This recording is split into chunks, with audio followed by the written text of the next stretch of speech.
Hello, everyone. This is JD Calderon, and this is Indy Comics Explained. Yet again, I brought another fantastic group of independent comic book creators. So please hit like, hit subscribe, share out the video, let everybody know we're here. But before we start, just want to let everybody know I will be fulfilling soon.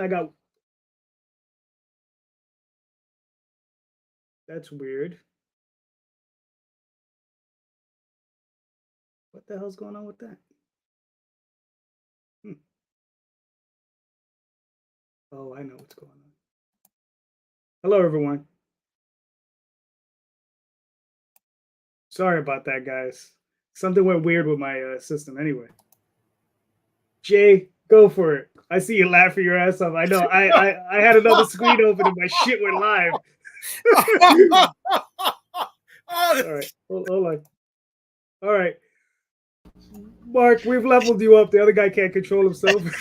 Did I miss something? I feel like I missed something. No, I had another screen on and it totally screwed up my rhythm and my timing because I was like, it started going live. I was like, what the hell is that? Why is that shit playing? Gotcha. This is why you can't have other screens open. Look at this. Look, hold on.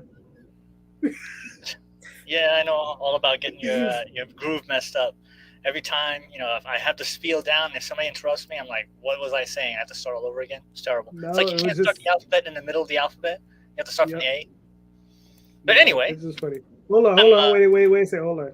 Wait. Here we go. Yeah, this is great. You've officially reached the age where you don't know how to set your VCR anymore. Emotional damage. That's fucking great.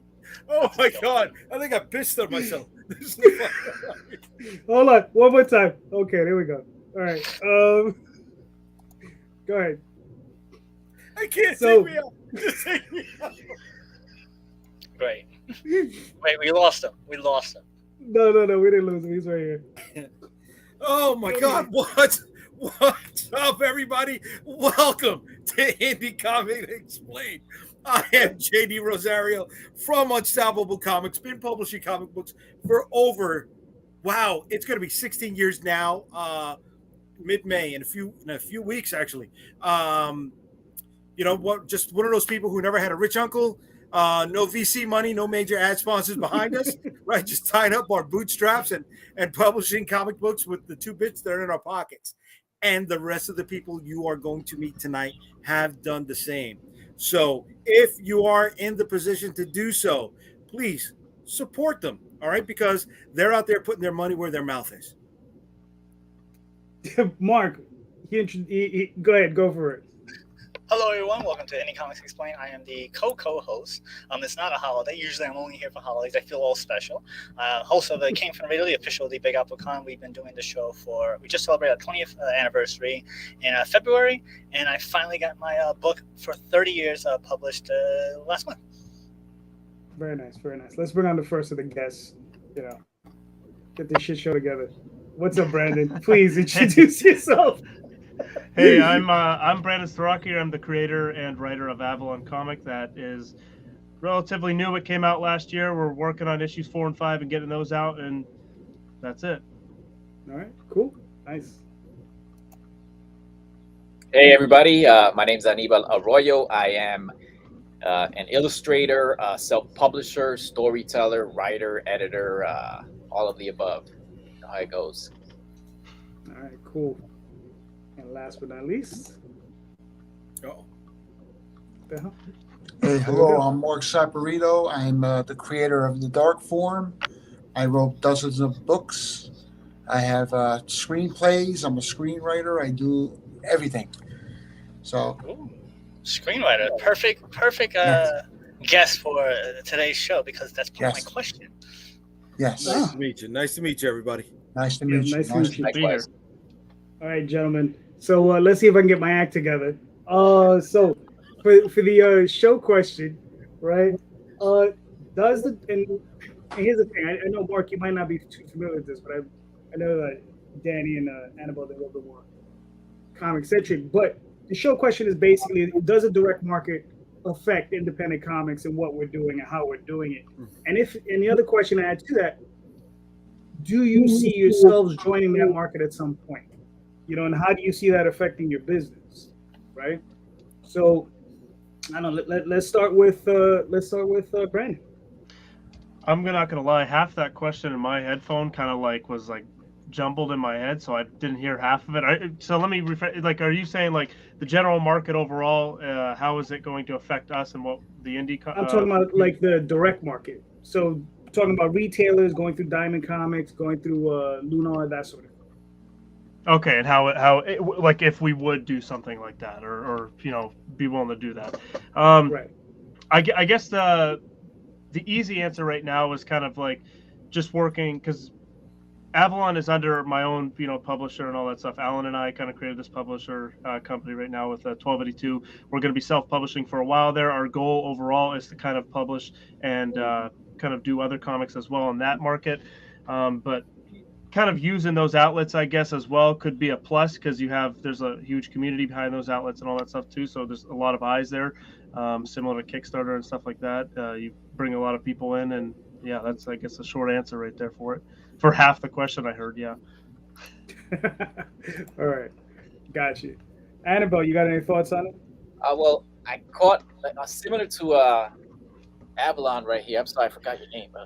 Brandon, So but you're good. Yeah, legally, it's Avalon, right Avalon now. Yeah. today. Yeah, similar to him, I heard most of the question, and what I retained is you said, are you pursuing or are you trying to get into the direct market? Something to that effect. And my answer to that, the quick answer to that is, right at the moment, I understand the way Diamond Distributors works. They kind of want you to come in with like your own built-in audience. They don't want to do the legwork. So we're in the process currently of working on building up the audience and doing all the legwork. And then if potentially we build enough of an audience, whereas someone like a Diamond Distributor would kind of see us on their radar, we'd consider that. But at the moment, the way indie comics are working, through all the campaigns and all this online stuff, you almost don't need them, in my opinion. You know what I mean? For the scale and the type of thing we're trying to do at the moment. I would say I don't even really need them now. But yeah, that's my short answer to what I heard from the question. I'm going to quickly say that I misunderstood your question completely, and I'm on his boat. That's fine. That happens often. Yeah. Yeah, that's cool. Mark, you got any thoughts on that? Anibal said it all, man. We're just heading through. That's all. That's it. All right, cool. Pushing through. Mr. We'll go in order. Mr. Rosario, what are you thinking? Does it affect does the direct market affect us as indie guys in the crowdfunding space? Not yet. No, I don't believe so. Because we're not out there trying to grab market share, right? And even if we were trying to grab market share, it's not like we're going to grab much, right? We're lucky if we get a 0.1%, and we got to be doing a lot to get to that point. But there are certain aspects that do affect us. Like Boom is doing a lot of crowdfunding. They've done Berserker. They're doing box sets for the Power Rangers. So things like that does affect us, because what it's doing is it's bringing people into the platform that normally go for those products in the shops and stuff. So to that extent, it does affect us. But for the most part, no, because we're not in the stores, so we don't have to adhere to the selling to the retailer first as our primary customer. Am I going into the direct market? Yeah, we are. There's going to be a saturation point, right? I'm at a point where we're putting out, or we're attempting to release a book every 2 months on Kickstarter. So it is going to be promotion, fulfillment, promotion, fulfillment, promotion, fulfillment. I was intending to release 6 books this year, but with the hiccup that happened, right, that starts to get derailed. So now we're looking at maybe 5 books that are coming out this year from us. So if I try to do more books released in a year, can I do that effectively? Can I do that efficiently? Can I do 7 or more? Can I hit 6 or more next year? I don't know. So if we're coming to that point, yeah, I think I have to start looking into the direct market and start programming our release schedule. All right, cool. Mark, what are your thoughts? So I always liken the comic books to movies and television, having worked at a movie theater for 10 years, where I worked at Blockbuster for 10 years as well. the direct market is the network television is becoming the streaming services. So if you're making a movie, do you want your stuff on those places? The answer is yes, of course you do. And because you don't have that outlet, it will affect you in the bottom line. Now, that being said, because the way the internet is and because of crowdfunding, because of all these other things, you're able to find a different place to put stuff out there, but you still don't have those eyes that you would normally get in those places. So if you're not in Diamond, a large portion of comic book stores are just not going to even know you exist unless they go online. And that's something I've been mentioning on and off for it's not just that, Mark. It's this is not Field of Dreams. If you build it, they will not come. You gotta do the legwork, bro. You gotta get them to notice you, right? They're not just gonna notice you on, I've put it up on a crowdfunding platform. Right. You have to, but I'm saying for the big guys, if it's on there, automatically they want you to succeed, as opposed to being on a crowdfunding campaign. It's like if you're who are the big guys? I'm saying the distributors. Okay. The distributors want you to succeed because they want their money. They want to make that value for you having that little spot on whatever catalog they have. And I've been saying this a couple of times on Indy Comics Explained, that there should be some type of digital kiosk at all comic book stores that they can find just for independents, and that might be the way to make things easier for people to find your product. Well, it's funny, feeding into that, Scout Comics, I saw last month. I don't know, I didn't see it in the latest previews, but the previews prior to this month, they were selling little cards where you could get, I guess they would have a QR code. So the card would be like $8. You would scan the QR code and it would send you the digital comic. And this is something you'd buy at the comic book shop. So it's just like, at what point are we going to see racks and racks of like gift cards, basically, in comic shops where you pay like $4, $5, whatever, right? And you'd go home, scan it on your computer, and then pull up a PDF, at your local, LCS. I think that's interesting. I also think that's interesting way of including the LCSs and trying to keep them in business instead of just going like through drive-through or one of these other companies, that just do digital comics. Brandon, were you holding up your hand for something? No, I was scratching an itch on my puny mustache. Gotcha. All right. So yeah, I mean, but the thing is that I do think the direct market does feed into our market because, comic book fans start there, right? And then then as they progress over, that's where they start to shift over. The more as their taste evolve, you mean? Either expectations evolve or also just people who look at things that are different. Yeah. Right? Because look, we all started. I mean, I know for myself, most people started Marvel and DC, whichever pick one, right? And then you start to migrate over to independents, whether they be, Image or the Turtles or whatever else, got you interested in it, into independent comics, and then is going to lead you into something like Kickstarter and leading, going down that path. So I do think it feeds into us, and I do think it's something that all of us should be interested in getting involved in. Because I think it's something that can really generate some revenue for us. Because I see some guys, Larry Higgins, from Niobe, he has his stuff over at the Athletic Press, and I think it's starting to feed into his campaigns. Tom Hutchison, right? He's another one. He's been doing stuff through previews for a little while now, and I think his stuff, and I think there's a bunch of other guys, Max DeVille. But that's also because those guys are doing the legwork, dude.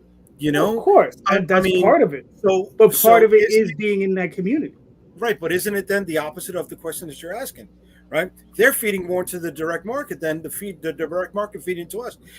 I've never been privy to any situation where going to a comic book shop, I have seen a retailer say, "Oh, we don't have this book. Why don't you go look for it on crowdfunding?" Right? The direct market, the retailers are never going to feed it the other way. It's always us saying, "Hey, pick up our book at this store."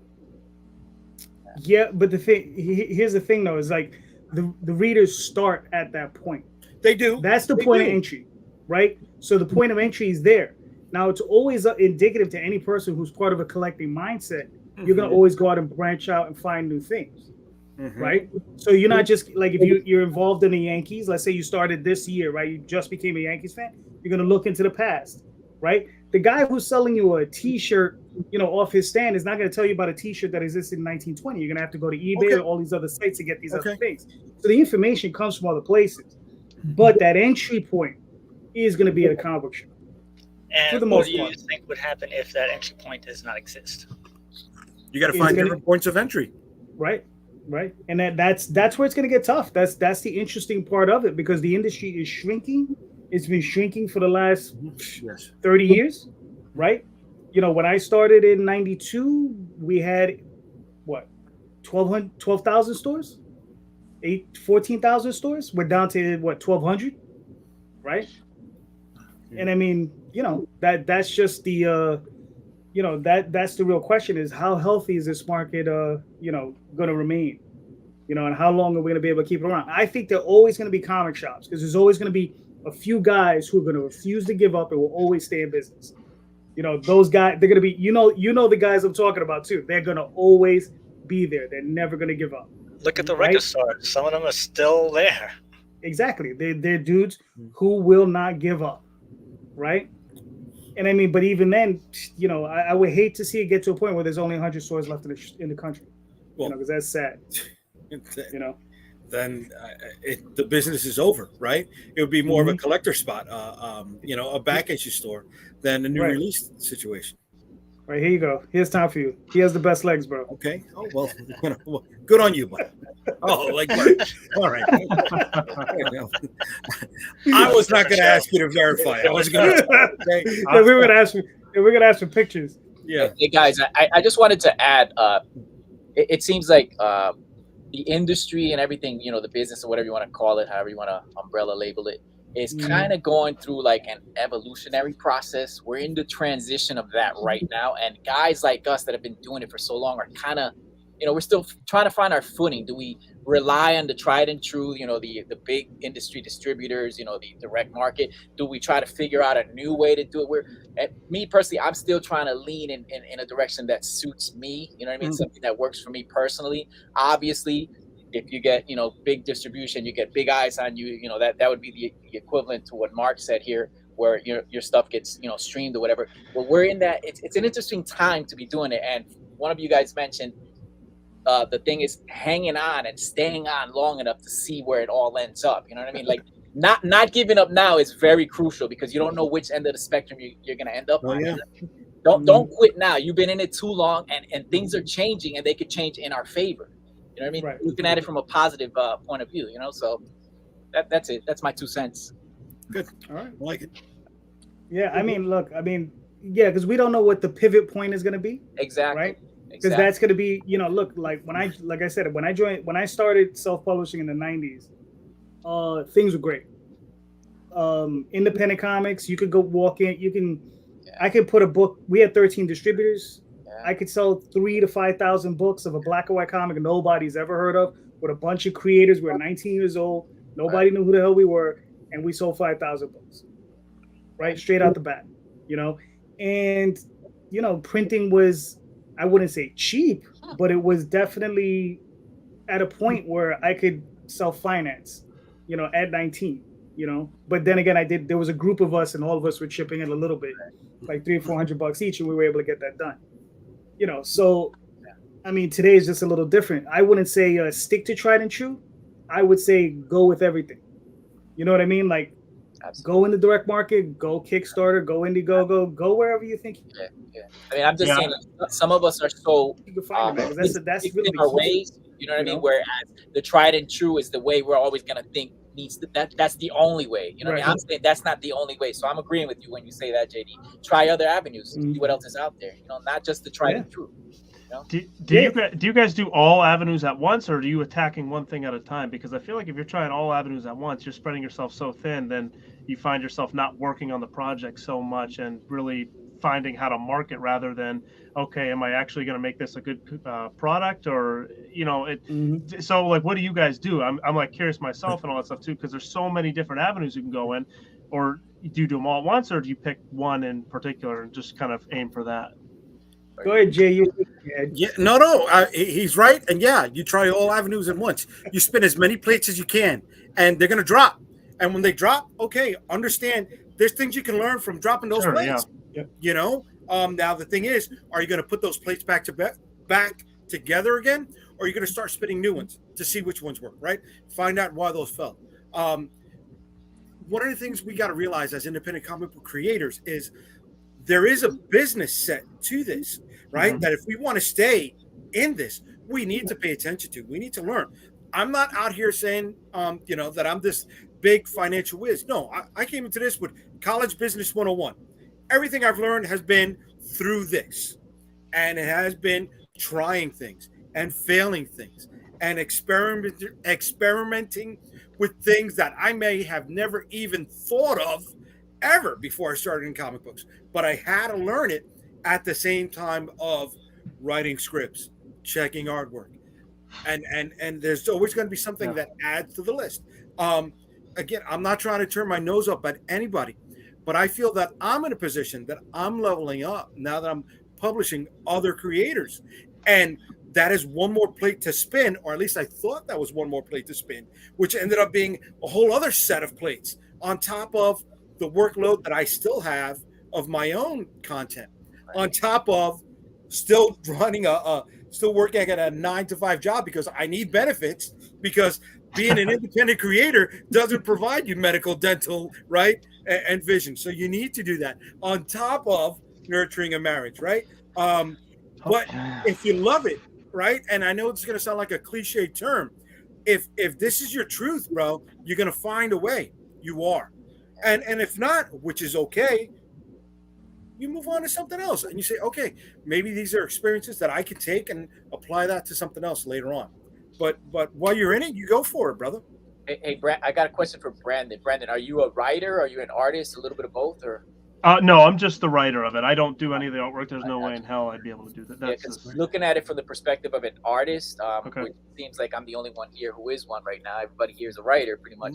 But looking at it from that perspective, to kind of answer your question a little bit or give you my take on it, at the moment, I'm focusing on building the product, having a nice, good amount of product there already done to then take to the next step, which would be try to get eyes on it and try to get people talking about it and get a buzz around it. And I'm also at the point where I realize that I can't know everything no matter how much I try, and I can't be good at everything no matter how much I try. So I'm not above hiring people to do these things for me. So at some point when I feel I'm ready, like when I have enough material, I'm not above going out and finding someone to represent me and do the talking in the offices and the shaking of the hands and wear the tie and all that and sign the contracts for me to get me to that next level. I'm not above doing that. I'm seriously considering that once I'm at that level and stage ready to do that. Now I can represent myself for myself at a convention, but say, to sign a big deal, you need lawyers, you need these people that know all the talk and all that stuff. That's what I'm talking about. Those are the guys I would seek. I wouldn't even try to begin to try to do that myself. Right. That's the reality of where I'm coming from with it. And that's a very valid point to make, right? There's going to be a point that no matter what we do or what we know, we're not going to understand certain legal terms, right? We're not going to know how to represent ourselves contractually. But you guys are doing it right now. You're spinning multiple plates. You're creating, right? And you're seeking outlets to promote your book. That's a plate that you probably never thought you were going to have to spin when you went into this to begin with, wasn't it? Not to this level, no. Yeah. So you're doing it. You just don't know you're doing it. Right. But once you come to a point, you're gonna look back. You're like, holy shit! I can't believe I've done X, Y, Z, 1, 2, 3, right? And then you can say, oh, I could do so much more, right? Oh, you'll find that point where you can do that. So don't sell yourself short yet, dude. Yeah. I mean, look, when I say do everything, like it's not do everything right this second, right? Because for myself, I have a business plan I'm trying to stick to. I'm doing Kickstarter first, and eventually the direct market is on its way, right? But that's one step, then the next step, then the next step, and it's always in that order. It's like boom, boom, boom, boom, boom. Set yourself up. Make yourself a business plan. Put those steps. Write them down. It's important. Don't just keep them in your head. Write them down because it's important that you follow that list.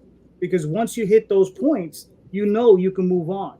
And you hit those points successfully because you got to grade yourself at some point. You're like, am I messing up here? Am I messing up there? And then you make your adjustments, right, as you go. Because you can't just be like, well, I'm going to do this, I'm going to do this, I'm going to do this, or I'm going to do everything at once, because you're probably going to fail all at once too. Or you're going to have one thing skyrocket and everything else fall flat, right? Because those things are going to happen. And if you hit a middle ground with everything, then at what then what do you do, right? But there are passive things that you can do, like putting stuff up on Drive-Thru and Amazon. Those are just PDF platforms where you put your stuff up, you advertise them on your website, and you move on, right? That's not going to be your main focus. So the passive things you do, and those things you do very quickly and just move on. And then there's the other things you got to really focus on, like Kickstarter and promoting books to retailers and all that jazz. It's all it's crazy.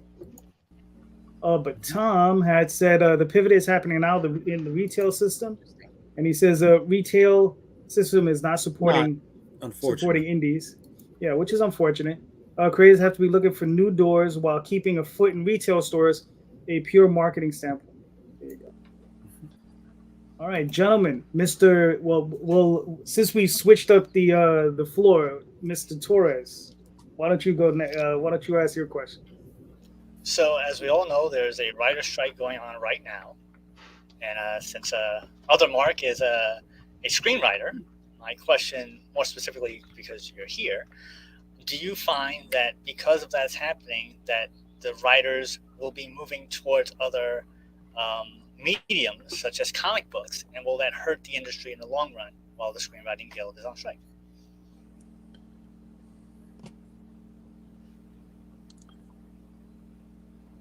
Who's going to answer first? What do we got? No, he was asking Marc that question. Oh, okay. That was actually Marc, and then you can take it from there. Me, okay. Yes. It does hurt the screenwriters with the strike and everything, because I heard I believe you get blacklisted if you do independent, and they will blacklist you in Hollywood to do that. So But do you think that in turn other writers will then find other mediums such as writing comic books and then taking away more? I believe so. They'll do something else. They're always a creator. Like if you're a screenwriter, like most of you guys are, you find other outlets like comic books or anything. Right, writing a book. That's what I did. That's what I did. So I write like books and movies. So it just keeps my mind energized and focused on what I'm trying to do. All right, cool. Hold on, Tom.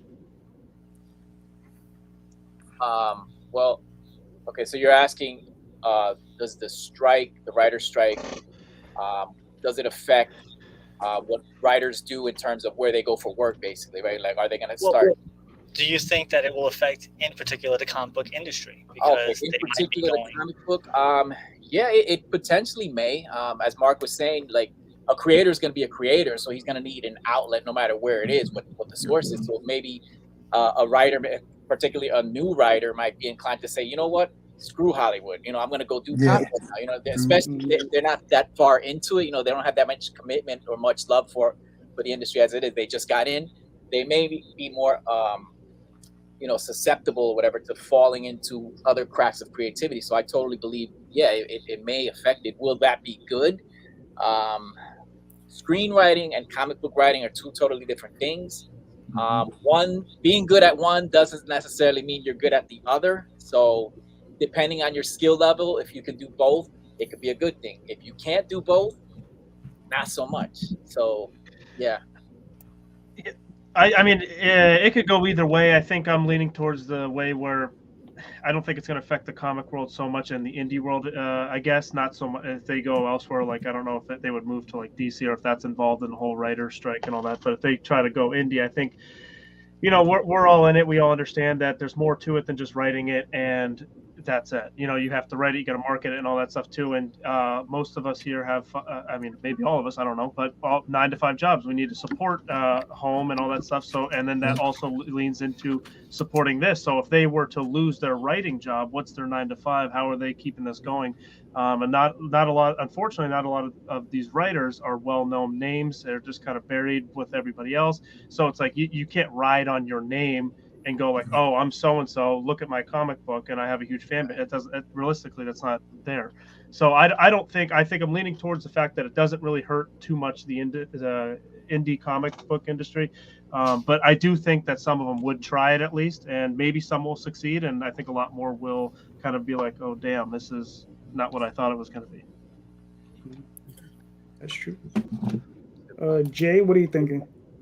Hell yeah, it's going to affect it, right? Jimmy Palmiotti said in a tweet a few days ago. He was on a book, a brand new book. He launched it, and he wrote 2 issues. By the 3rd issue, somebody from the writer's strike had taken over, right? The last writer's strike lasted over 100 days. That's 3 months worth of work, right? For some people, if they're lucky, that's how much they got banked to carry them over, right? To go from one job to the next. You got to put food on your table. You got families to support. So yeah, are they going to look to other outlets? 100%. Are there some that have been doing it successfully? Yeah, prior to the strike, you've had names like Straczynski, Kevin Smith. They have been writing comic books before the strike, right? So those are people that can cross over to both worlds. But there's one of the most popular names right now writing for X-Men, Mark Guggenheim, right? He came through with the strike on the last time. That's when he started. But he was an intern prior to being in the WGA. So he already had inroads from when he was an intern way back when. But still, he was able to make that transition. And to this day, he still writes comic books successfully. Hey, watch your feet as I drop this plug here, right? One of the writers that worked for me at one point, Brandon Easton. He's written on Peggy Carter. He's written on the Transformers season 1 that was on Netflix. He's written on Thundercats, the reboot a few years ago. He has also written the Miracle Man series that came out recently from DC, right? He has a Kid Flash short coming out, but he's also written movies in other places. He's the head of a writer's room. So Kevin Smith's podcast partner, what's his name? Mark Bernardin. He's also able to travel between comic books and television and movies. You know, is it difficult for some? Probably. I'm not in their shoes. I don't know, but it has happened, and it has happened successfully. But at the end of the day, it's people just trying to keep money in their pocket, man. You know, it's not like they're trying to mooch. But going back to what Mark was saying earlier, yeah, you got to be careful of the scabs who are out there. And unfortunately, we're at a point where if we got a small catalog, then this strike goes on for a long time. You know, we could be looked at, hey, and tapped. Why don't you come work for us? But now we're crossing the picket line. And if we're crossing the picket line, right, we're getting blacklisted like a motherfucker. So you don't want to do that, right? I've got friends in the WGA. So no, do I want to hurt their chances for a job later on? No, I'm not going to do that. So yeah, there's definitely pull and pull with this situation, and I hope it ends. I hope it ends because it's just at the end of the day, it's guys looking for their just due and ladies looking for their just due because they're not getting paid out on streamers like that, right?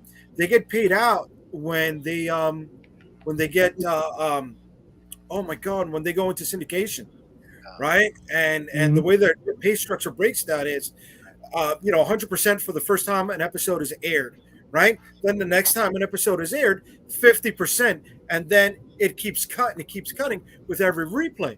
But now the thing is, if it goes into a situation, well, that's when they keep making money, right? Even though it's a minuscule check, you add that over the number of series and number of episodes they've worked on, and that builds up. That helps them. So that is not occurring in streamers, and that's what they're looking for. Interesting. All right, cool. Well, Tom writes, writers from other media struggle with comic methods and deadlines. Many novel writers and screenwriters have not had serious success in comics for long, and that's true.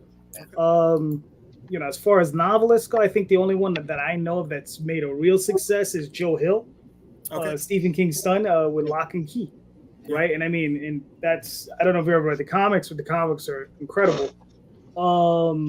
Yeah. I mean, but I mean, to answer your question, Mark, I mean, yeah, we're going to probably see quite a bit of float over.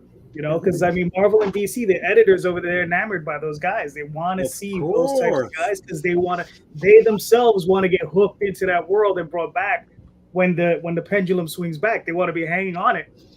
But see, You know, but to it's swing not over just there. them it's not just them looking for the guys. It's their representation also looking for Mhm. work, because their representation gets paid out a percentage of Mhm. the work that they do. So they want to get their, their piece of flesh also. Oh yeah, of course. I mean, you know, so it's going to come hard and heavy, especially if it lasts longer than 100 days. That's when it's going to get weird. If it lasts longer than 100 days, that's when it's going to get really weird. Well, there's already fallout. So the TV show Mhm. Evil, they wrapped production. They wrapped 4 or 5 episodes early because of the writer strike. Right? How many series right now do we know of on streamers, let's say, that probably won't make the cut to come back? Mhm. Right? For the last time, two of the biggest casualties of the last writer strike was a TV show Heroes. Right? I think it was in a Just 4th thinking season. Heroes. Yeah, that Oh, I mean, man. that got cut ugly. That got cut ugly. But then also the George Miller Justice League, right? That George Miller Justice League, they had table readings with the cast, and then they went into the writer strike. And then they come out of the writer strike, and now you got Christopher Nolan in production with Batman Begins. And funny enough, because this was not the multiverse era, right? He said he didn't want that crossover synergy and confusing people. Yet if that happened today, which it is happening, fuck it, we'll take it from every angle they can get it, right? But yeah, I mean, you can look up the table reading with the entire cast. You had oh my god, this guy from the OC playing the Flash. You had Common playing Green Lantern. You had Armie Hammer, unfortunately, playing Batman. You had the Spanish guy from Shazam playing Captain America, Superman. You had the Amazon woman from oh my god, the Furiosa Mad Max, right? Mad Max Fury Road. Mhm. The lady Oh. who was stuck in the oil well, that she was part of those Amazonian women. She was going to play Wonder Woman. You had the bad guy from that series. He was playing Martian Manhunter, right? And you see the entire cast. They're doing the table reading. A nice picture. Boom, writer strike. Gone. Done. Yep. You know, one of the things that, like, and JD brought it up, one of the things that I really felt was when that big writer strike affected Heroes is they hired, they kept the show going with new writers, and you could see the quality of the show had dipped. And I was like, why not just stop it completely and pick it up when the strike is over instead of going through that? And you're only hurting yourself, because I lost interest. I was like, oh man, The carnival season. Yeah, the carnival it season. was so Yes. bad. I'm like, Yeah. oh man, Yeah. you could literally see how it's just the quality, and not just Heroes. I can't think of other shows that happened to, but whenever the writers strike, you feel it. If you're like a follower of like certain shows, you see the results. It's like, oh man, just stop, come back when the writers are ready. That's my opinion. But Right. yeah. So Tom writes, float over to Marvel and DC doesn't affect indies and creator-owned stuff That's that also we're all true. doing. This is very true. John writes, I'm retired author artist, crowdfunding my books. I'll keep going until I'm carried feet first out of my studio. John, I know that feeling. Wait. And Carlos says, I'm going to have to take a Sunday off to make the show again. Hell yeah, Definitely with Los. the new Hell Kickstarter. yeah, There baby. you go. Definitely. All right, cool. So Mark, answer your own question. How do you feel? What do you think is going to happen? Or how's it going to affect? I think it all depends on how long it goes. And for some reason, I just feel that this one's going to be a long one. I don't know why, but just the feeling that this is going to be a long strike, and I think it's going to affect all medium across the board in some way, shape, or form. And what Rosario said was something that I hadn't thought about, that they're going to be going the other way and saying, hey, what's around that we can grab to put on from the independent creators. So I never thought about that. That might actually, if people are willing to do it, and we know there's some people out there who are, to cross that line, this is their opportunity to take their shot. Yeah, man. Which sucks, right? Yeah. It sucks. Because at the end of the day, it's just people looking to feed their families, not trying to be greedy out there. I mean, shit. You got what was it? The Lord of the Rings season 2 has started production, filming. No writers are on set. Well, there weren't any writers on set the first season either. Let me help it. See, Michael Lanning says, "Pushing Daisies was a big casualty. Look at that. Great show that had the audience to keep going, but they just didn't bring it back." There Way you to go. see you up, C. So hey guys, I thought of like a question. Get better, see. With the situation, right? Okay, so the big name writers are striking, right? The regulars, the guys who work full time. Wouldn't that be like a good opportunity for like up and comers who are willing to work for peanuts to kind of slide in there and take those positions? No, Well, but that's the thing. they've People already made cross an that announcement. picket on line. that. Yeah, that? brother. They said they're they're gonna scabs. blacklist you. Yeah, Yeah. big time.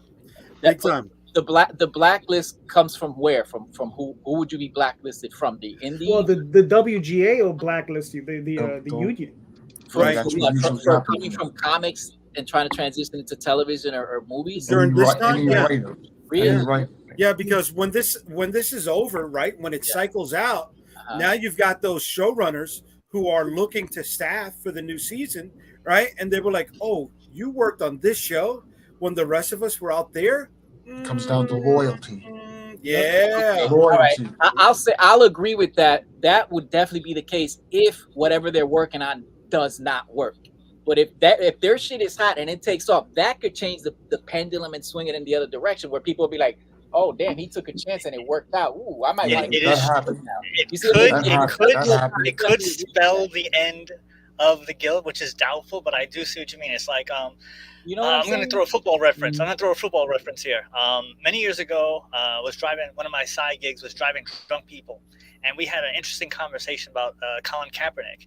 And the discussion, the guy said, if he was winning games and he was winning Super Bowls, none of anything else would matter. So on that point, yes, if somebody would cross that line and make the next, Avatar, Right. that's a Okay. whole different story. All right. All right. It's So then doubtful. let's Doubtful. roll that back into movies and cinema. Okay. Anybody remember the actor Powers Booth? Yes. Okay, Yeah. great. All right. The first job that he had from crossing the picket line, right, when it was the actor strike, was the Brandon Lee movie. The Crow. No, The Crow? prior to the Crow. Prior to the Crow. Rapid fire. Think so. Yes. Yeah. Yes. And I mean, that's a lot of years of work that he wasn't doing. You know what I mean? And even till his dying day, they were like, that was part of his, his bio, his resume, right? Powers Booth crossing the picket line to work on XYZ way back when. That's fucked up. That So you're saying that was the effects of the blacklist, right? No work. That stayed with him. Okay. Right, no work, and then that being part of your bio, even after you're gone, they didn't forget it. Yeah. They didn't forgive him. That sucks, man. Yeah, That So, sucks you because have to make- he was on the other side looking to feed his family too. Yeah. Yeah. So you have Right? to make something exceptionally, Yeah. universally. I mean, it's and that's a big risk. That's a when big risk. you to gamble, cross you that got to line. put a lot on the table in order to win back a lot. That's the thing. I mean, you risk a lot to win back a lot. It's always going to be a risk. But if you risk high, you win high. You know what I mean? That's a huge, It's totally- huge I totally risk. get that. I So totally look, we're New Yorkers here, right, Brandon? Brandon, you're not a New Yorker. You're Erie. No. But Yeah. I'm thinking everybody else is New Yorker, right? me and Mark are Jersey. Jersey. Jersey. Jersey. Okay. All right, Jersey, Tri-State. man. Tri-State. 15 minutes away. Listen, I'm sorry, but listen, we're unified here. But we understand the term. We understand the term the rat, right? From being from this area, and Yes. crossing that picking line is the equivalent of being a rat, and we already know what that is. None of us Yeah. want to be a rat at the end of the day, right? A rat and a scab is the same thing, so that's why people shouldn't be crossing. So, okay, here's another scenario. Okay, say, say. I like he's playing devil's advocate. Yeah, That's go good. ahead. Wait. How much money? All right, How much listen, money on about would you take to cross that Okay. line? That's the question. Okay. How much money? Okay, check it out. So say we have someone who's eating cheese. Okay, they walk across the line, they blow up, they make it, but their loyalties have still remained behind enemy lines. So they say, you know what, guys, I made it. Guess what? If you were down with me and supported me on this, I'm bringing y'all along. We bringing all a Jerry get, Maguire we into all get that? blacklisted, but it won't matter at this point because we're all getting paid. You got to band together. Like you have to band together. Mhm. That's what It's, it, that's, you know, that's what it is. I you love you gotta the conform to the situation, man. So let's take a look. I'm gonna say 3, maybe 4 shows that tried to band together, and it worked. And it didn't work. Look at Seinfeld when all the actors were like, we want more money. Yes. They banded together. Look at what was the other Friends, one? didn't that happen on Friends. Friends? Yep, they all banded Friends. together. Now let's look at New York Undercover. You remember that show? Mhm. Yes. Malik They Yoba did not and- band together, or Dukes of Hazzard did not band together. Only the 2 leads left, and everybody else stayed. So it hurt when they left, and then Right. they came back because the negotiations did come through. Right. So you're thinking, what are the chances of that? That's a huge risk. Absolutely. Look at Power Absolutely. Rangers. I'm a Power Ranger fan. 30 years, the entire cast did not stick together. Yeah, look they what did. happened. I remember that. So do you really think there's enough people out there, and that's going to be the next second coming of entertainment? That's the other thing. You can have your guys come together. You can say, hey, let's do this. We're all gung ho. Will it be received on the other end as the biggest thing? Because that's what it has to be to cross that line. Gotcha. Mhm. Yeah, I mean, Yeah. So you're saying there's a chance? Yes, there is a There's chance. a chance. There's always There a is. chance. Please go for the gold. You got to get. Listen, if So you you're saying we got could, a shot? And You then got you- it. if you could pull $2 million off of a gig, off of a deal, I say go for it. You know, I wish you the best, dude. Wait, is that the number we're talking? 2 million? If somebody said, "Here's 2 million right now," you're gonna walk in and you're gonna write this show, be the headline of the show. Well, you figure like this, right? The average person in the United States should be able to make $1 million gross in 10 to 12 years.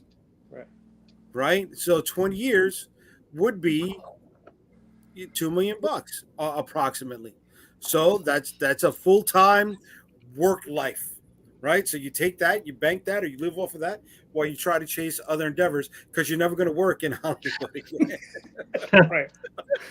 All right, guys. Let me run through the chat real quick, and then Jay, you can ask your question. right. John says my comics is too much of an outlier for the general market. Thanks for the description, JD. Mhm. You're welcome. C. Michael says those who did that before were blacklisted from the WGA last time. Big chance though, very big odds. Mhm. And if you could make it big like that, why bother crossing the picket line and just make that thing yourself? Well, that's a tough one. True. And then Celestia says, you mean TV writers can't create their own comic series and try to crowdfund it? And that's the question. But no, what it is, John, is there's a current what is it, a strike going on for the WGA, the Writers Guild Union? Correct. Correct. And Correct. they, Hollywood doesn't want, or the union doesn't want anyone from comics and novels to cross the line and start writing TV for any of these producers or TV, movies film, or whatever. whatever. Yeah, streaming or whatever.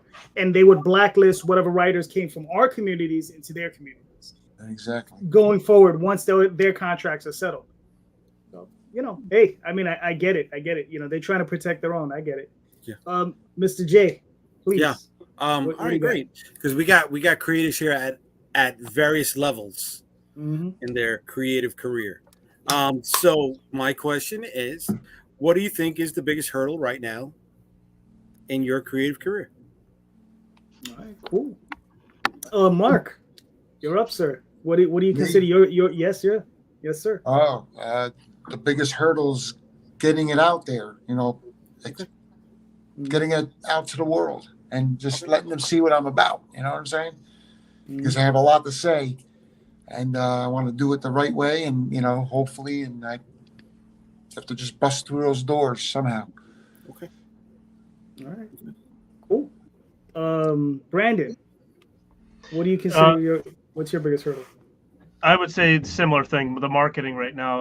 Obviously, that's been a big part of, my whole thing right now, because the first, I guess, arc of Avalon's already written, so I haven't really focused so much on the creativity other than just kind of like putting in little things here and there. So my main focus has been marketing, so I've been really trying to figure that out and stay busy with it and all that stuff, but it's got to be that. We're comfortable with our project and we're and all that stuff. We know what we got is something that could interest a lot of people, but it's about getting it out there and getting in front of the right people. Cool. Mr. Arroyo, what do you consider your biggest hurdle? Man, that's my day job. Okay, it sucks my energy. It sucks the soul out of me. I need to do what Jay was talking about. Put aside, have that million there, so I could quit my day job and just get there whenever I need, and I could focus full time on this. Definitely, that's my biggest hurdle. Can I change my answer? Of course, dude. Yeah, none of these are set in stone, you know. Nice. Mr. Rosario. Oh no, that was your question. Yeah, what a huevo head. Oh my god. He can answer. What is your biggest hurdle, Jay? Well, he is gonna answer. He gets to answer last. That's how. Yeah. He answers last. He wants to take all the good answers and say, "Yeah, everybody." I'm picking and choosing. Yeah. Yeah. All right. So it took me 30 years to get my comic book done. So now the biggest issue is that time. So it won't take me another 30 years to get issue 2 out. Fair enough. Because if I can somehow condense that 30 years to like 2-3 months of what I learned, that'd be great. All right, cool. Hold on, let me pull up Carlos's answer real quick. Carlos says, biggest hurdle, getting past all the bad luck that hit me and just getting out to the mainstream. It's essentially mainstream or bust, so getting it out there. So there you go. For me, it's I don't know, it's money. Right? Like, I've put in a substantial amount of cash into my projects. And when I say substantial, I mean substantial. You know, I could have probably bought a house at this point. Or at least put down a substantial, huge down payment on one. So, I mean, it's and that's not all come out of my pocket. A lot of it comes out of the crowdfunding or whatever, but it's never enough. You know, I could raise $20,000 and I blow through that sucker in the next 6 months easy, right? And that's just how the money goes. You know, being a writer and I have the title and the series that I'm working on, right? And then you just go out there and you just spending. You know, I'm trying to keep within my budget, and that's pretty much it for me. It's just a matter because I'm trying to get as much done as possible. I have the series is already complete. I've already written. So I'm trying to get as many artists working on it at the same time so I can backlog it. So the more I backlog, it makes it easier for me to just continue what I'm doing on the front end, you know, because I like working on things. Literally, I'm working on stuff now that's not going to come out for another year and a half, maybe even 2 years. So I like doing it like that so that it allows me to constantly look it over and to constantly make improvements on it. You know, catch the errors, look at little things, constantly noodling with it. And, you know, so by the time it comes out, you know, it's not, you know, it's at least a better product by the time it comes out. So that's what it is. So if someone just walked off and gave you a big bag of money or an unlimited funds, as they say, right, you'd be set. Is that what you're saying? No. Pretty much, yeah. But who wouldn't be? Who would it be? Give you an unlimited budget. Who would it be? Set. Listen, right? I'm a greedy fuck that eats with my eyes. I get a bag of money. I'm gonna find new projects to fill that void for that money. You know? Fuck yeah, right, dude. Yeah. See, that's the thing. I'm like, it's not money because no, it's always dude. It's always for me. It's money. I can guarantee you, it's money. Because here's the thing. He's talking, and Jay's the same reason. It's all about cash. Because the thing is like, you know. Thank God for me. Like I'm in a relationship with a woman I love dearly. And I've been in that for a long time. I'm in a house that I own. You know, so though that portion of my life is okay, right?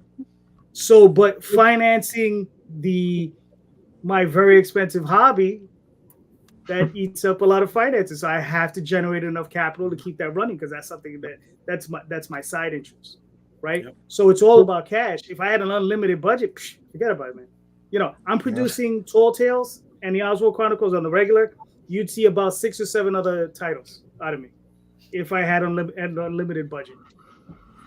You know, and it's, you know, that's what it is. You know. But when you were saying about how you have stuff ahead of time with that unlimited budget, you would lose that extra time, wouldn't you?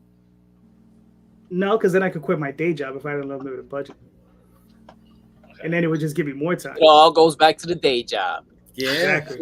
It all goes back to the day job. That big hurdle right there. I always say writing is a blessing and a curse because you have to do it. You know what I'm saying? It's like, but it's great. But then when you come up with a financial thing, then that it's like it's hitting a brick wall. That's what happens to me. Like I go crazy, and then all of a sudden, there's the reality. You know what I'm saying? So it's always a dear thing, though. You know what I'm saying? But so if you're creative, you're always doing. Thank God you think like that. You know. Yeah. So yeah. It's very important. It's very important. Yeah. And Just remember, people don't understand you. You know what I'm saying? People are like, what the hell? You know. But a creative person like all of us, we know it's a big thing. Yeah. And just remember, keep a budget and try to do your best to keep to it. You know, it's very easy. Look at Jay. Look at Jay. It's like he's been off his budget for a minute. What? And that goes into me answering the question. My biggest hurdle is me. Right? I am way too ambitious. We, us here at Unstoppable Comics, have come to the point that Calderon is at. You know, we are paying for books now. We're in production with books that are coming out the middle to the end of next year, right? And I'm writing books for 2025.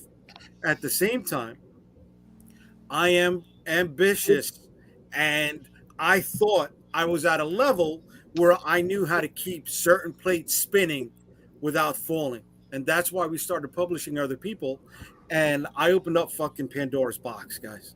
You know, it's a whole new skill set. You know, I thought I had certain things in place. Okay, you know, I could do this well enough for me. I can do this now for other people. But doing it for other people, like I said, comes with a totally new skill set. And I have to apply different tactics with these other books than I would have applied for myself. And it's like, holy shit. So now I got to figure out how to do that while I'm keeping the rest of this business going. And to go back to what, you know, Anibal keeps talking about with the 9 to 5 gigs, right? We all have that. But I am one of the people who hate the 9 to 5. I will never deny that. Calderon knows. I'm like, this motherfucking place, right? Yeah, we get on the phone during the week. It's hilarious. It's like, let's share our pain. I've got 18 years in this day job, right? I'm really close to collecting a pension. So that $1 million grab bag that we're talking about, I've paid my fucking dues, right? I'm at a point where, all right, it's not that $1 million grab bag, but I've worked a hell of a lot to earn this pension, which will give me the time now to commit to comic books full time. So yeah, that balancing act on the way up, I fucking dropped a ton of fucking plates, right? A fucking ton in my professional, in my creative, and in my personal life. I will never deny any of that, right? But fuck, if I didn't drop those, I wouldn't have learned how to keep spinning as many as I'm spinning now. That's right. So if anybody missed that, the math is it took him 2 years to get frustrated with his job to start making comics. Who said 2 years? Oh, you said you were making comics for 16 years, and you were doing working at the post office for 18 years. Oh, excuse me. So I have been publishing under my own Ensemble Comics label since 2008, but I was doing ash cans and small little fanzines prior to that, right? I remember, I don't know how far you guys go back. Calderon was talking about 92, right? I was coming in 2003, 2004, and the advent, right? The nascent of the dawn of print on demand. I remember using Comics Press, right? And paying $2 and change for a book to sell for $3 fucking bucks, like a fucking webo head, right? At a fucking convention when I was making fucking less than, I was paying $1.50 per every book I sold just to make my table and cover my expenses and stuff like that, right? But I had to fucking learn that. I had to pay those dues the hard fucking way. to get to this fucking point. I had to learn how to run a business. And okay, if that's the biggest thing people got to figure out when they're coming into this. Are you coming into this to have legs, to do this for years on out, right? Or do you have that story you want to tell? If you got that story you want to tell, awesome. Bang it the fuck out, right? Try to get every support from every place that you can.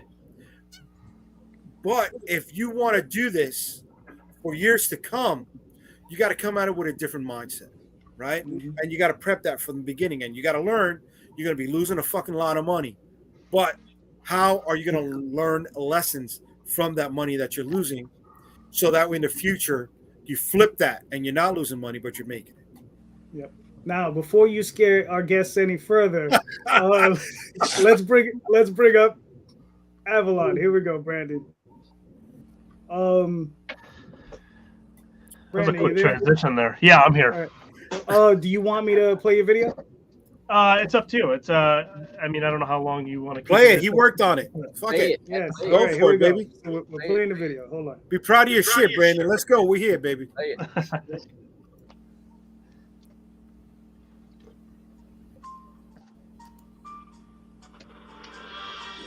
Hello, everyone. I'm Brandon Starocki, creator and writer of Avalon.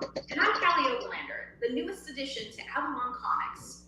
So, what is Avalon? That is a great question, isn't it? Avalon is a brand new post-apocalyptic comic book that has a little bit of something for everyone. A story that stays true to the zombie genre, but adds in its own originality. Begin this world by following the Castle family at their youngest son's super sweet 16th birthday party. Let me tell you something. It ain't gonna be so sweet. Right away, you're going to see sprinklings of mental health issues arise, like anxiety and depression. Sprinkles. Okay, sprinkles? Okay. Yeah. As you begin to read this story and understand the characters a little bit more, you immediately understand that Avalon's infection isn't your typical zombie outbreak. As you can tell by the scratches on their eyes and how they do. Oh, no. I feel like we should put it. No. Am I getting ahead of myself? Yes, always. Okay. That's mine. So let's move on to the next. Why would someone choose to read Avalon? Well, absolutely. I feel like there are so many reasons why. It's so many relatable things, like issues like bullying, mental health, physical health. You have realistic decision making and those consequences to those decisions. You have family problems, and of course, what we all came here for, the zombies. The zombies, wasn't it? Kelly, how do you explain why you said yes to join? Okay, yeah. I said yes to Avalon for a variety of reasons. I love horror, and I love that a horror comic was being made right here in my hometown of Erie, Pennsylvania. And Avalon takes place here in Erie as well. Having the opportunity to be a part of something that's being written in my hometown, for my hometown, is amazing enough, and were all reasons enough to join. But then, I started talking to the creators of Avalon, and I realized that this wasn't just another zombie story. There was something really unique about it, and I wanted to be a part of this unique adventure. Guys, Demetrius is on the line. Oh, here, Cinnamon. Oh, yeah. Hello, Demetrius. Hey, it's good to see you. Good to see you. Hello, I made it. Good to see you both and everybody on Kickstarter here.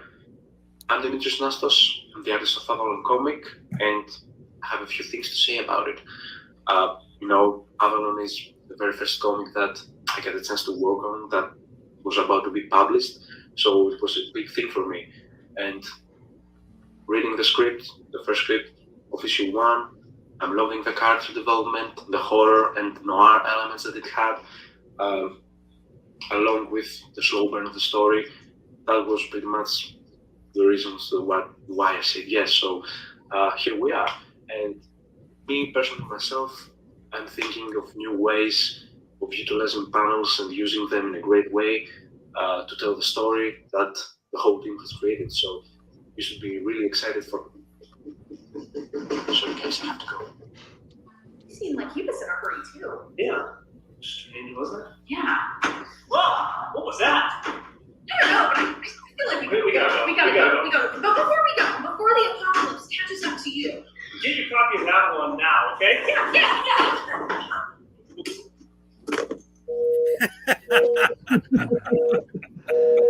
Oh, yeah. I like it. Did Did you survive? I don't know. Did you make it? Yeah, I made it out. The mustache didn't survive. You saw it was a little bit longer. That's what they call a close shave. Yeah. Nice. Good stuff, man. Yeah. That was So good. Brandon, That was good. tell us a little Very more about Avalon.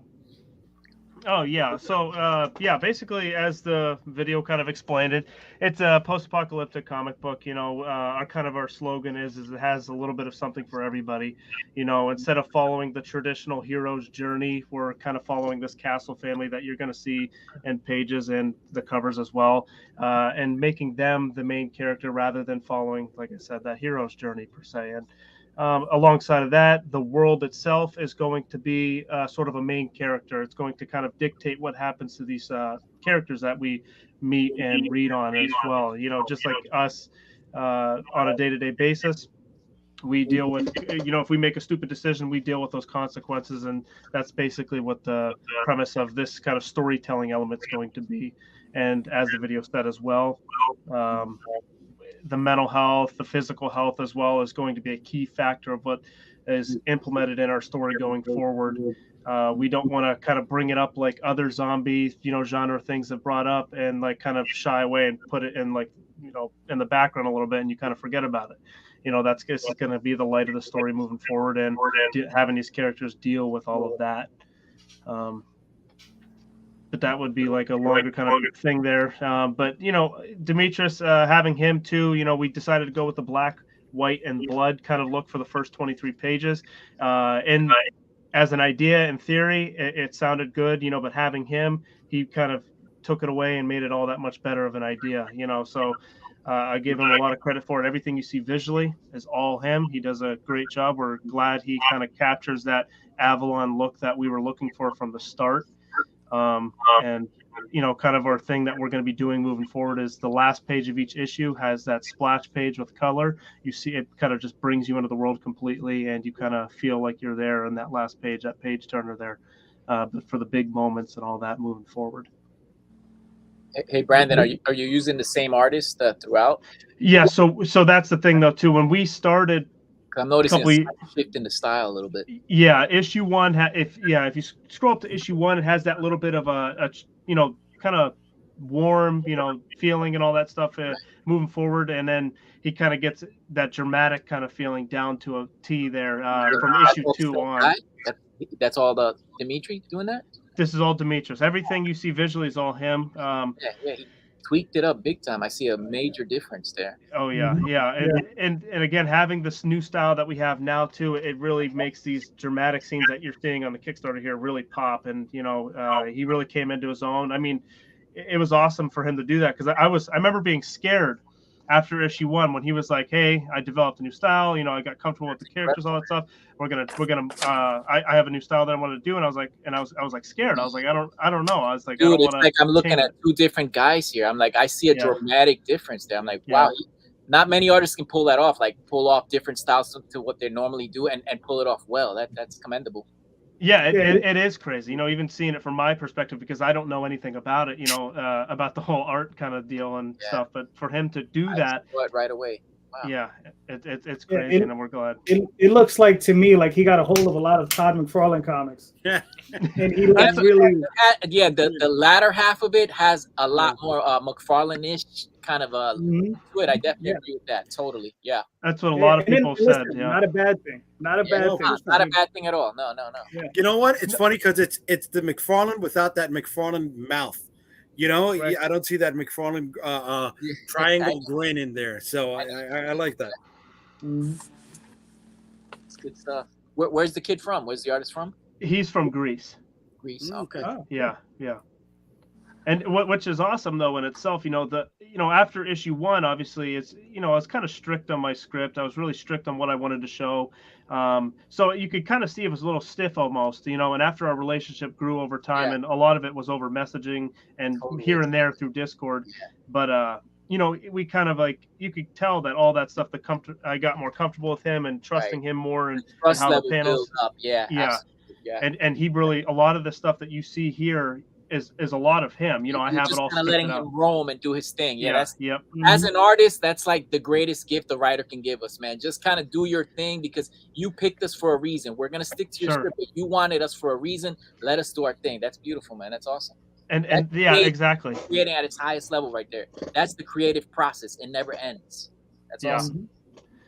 No, and it's cool hearing it from, you know, you that, you know, you're doing the artwork and all that stuff as well. And, you know, and like I said, issue 1, I was kind of stiff on how I wanted to approach this whole deal. And, and like I said, as it all grew and, you know, as it all kind of came, you know, he grew into himself and, you know, his own style kind of developed, you know, it's awesome, you know, and he's learning himself each issue that what he can do with the panel layout. And, so, you know, in theory, if I wrote it on a script, you'd be like, no way in hell, this is going to be a mess of a page. It ain't going to work. But he does that and he makes it work and all that stuff. So we're really glad to have him. Yeah, that's good stuff. Very good. Yeah, very nice. How many far are you in the series? Is it like a limited run? Is it? Well, sorry, what'd you say? How far are you taking the series? How many issues of it are there now? We're right now 6 are completely written and done. We're going to have a many arcs ahead of us. It's going to be a lot of years ahead of us for this whole story. It's going to be an ongoing story. Is it available by trade? Like the first 6? Is that like a story arc? 6 will be out. All 6 of them will be out by the end of this year. So this Kickstarter, we're working on 4 and 5. One of our big goals this year was to get 4 issues out. We're on pace of doing that, you know, having these next 2 come out. And then really focusing on our attention to getting issue 6 out at the end of the year. And the beginning of next year, we're going to make a trade paperback and kind of remake that issue 1 with the new style that he kind of did. Good decision. Yeah. Can you roll back to the video store for a second? Can you give me a little backstory in that video store there, dude? That's all Callie. I can't remember where it is. She's the writer that we added on for season 2. You know, she kind of we went through a couple of the issues, the back half of the issues in season 1 here, but we added her to help us out with Avalon going further, and her main part is going to be season 2 and going forward and kind of the whole writing process with that. I don't know what store that is again. She said it 1,000 times. It always goes in one ear out the other. Cool store, cool picture. Yeah, man, very 80s looking. Oh yeah, it's somewhere in Vegas, I believe, is where it is. Okay. I can't remember. So, I think it's literally called the Slashback. I have no idea. Cool. But I think it has like a lot of horror kind of like genre things in that store and stuff like that. So good stuff. And what store is this one over here? This is our local bookstore. Okay. It's kind of a cool shop. I really enjoy it there. It's actually in a really good area, and we're grateful for them to have us kind of come there. Each issue we've kind of done like a release after the Kickstarter, you know, for the general public there, you know, who doesn't really see the thing. We kind of go out there each issue and, you know, show face. So what do you do over there? You're doing a signing? You're doing you're selling copies? You're doing a consignment with the store? You're having an event? What's up? We do all those. We do a signing, the event, you know, we kind of promote it and push it out there, and we do raffles there and all that stuff too. And then at the end of all of that, you know, we sell the copies, a few copies in the store for people who couldn't make it. You know, we're actually selling in a few stores now. Obviously, we're trying to stretch out, and you New Yorkers need to open up to me, please. Bro, it's a tough market. Let me ask you this question. Tough market. Yeah, it's super fucking tough. When you are getting people to these events, are you signing them up for your newsletter? No, so that's another big thing too. Our website is going to be done this summer. We've been working on that. I wanted to hold off until we have a lot to show now, and our website is going to be out this summer, and that is one of the things that we're focusing on as well, is getting those newsletters out and for people to constantly be annoyed by our emails. Dude, your newsletter is going to be a key, brother. Yeah, you need that going, right? Even if it's you give them a digital sampler for signing up to the newsletter, or you give them a sticker or something that's going to be low to zero cost for you, but they feel like they're getting something of value in exchange, because who knows when's the next time you're going to be at that convention or at that store, all right? Or if they're going to be around for that convention or that store that you're at, you always want to reach them. So getting them on your newsletter is key, brother. Key. That is definitely the goal. That is definitely the direction. It's a recent goal of ours that we're really trying to push forward and really kind of get that out. We wanted to get this out and ready so we can meet that, goal that we have for the 4 issues. And that was going to be the next kind of the next thing we tackle, and that's what we're doing right now. And hopefully, don't lose sight of that. Make that your most important thing, right? Because all right, from a business standpoint, right? You got companies out there that they're paying hundreds of dollars to get people to sign up, right? It's called cost of acquisition. But if you're getting them to sign up and they're buying your book, shit. Yeah, it's a win-win there. Yeah. Yeah, hell yeah, brother. Yeah, man, looks awesome. You know, I like it. Yeah. You got another 50 days. How long is this campaign? I mean, so we did the 60 days for a couple of reasons. You know, so because we're doing a two-issue kind of bundle here, we wanted to give Demetrius a little bit of time here so we can really focus on working on the inside, the covers kind of art. You know, he did the covers, he did the banners and all that stuff. He did some, you know, unique things that we're going to be posting up as well. He's got to focus on the variant covers that we're moving to.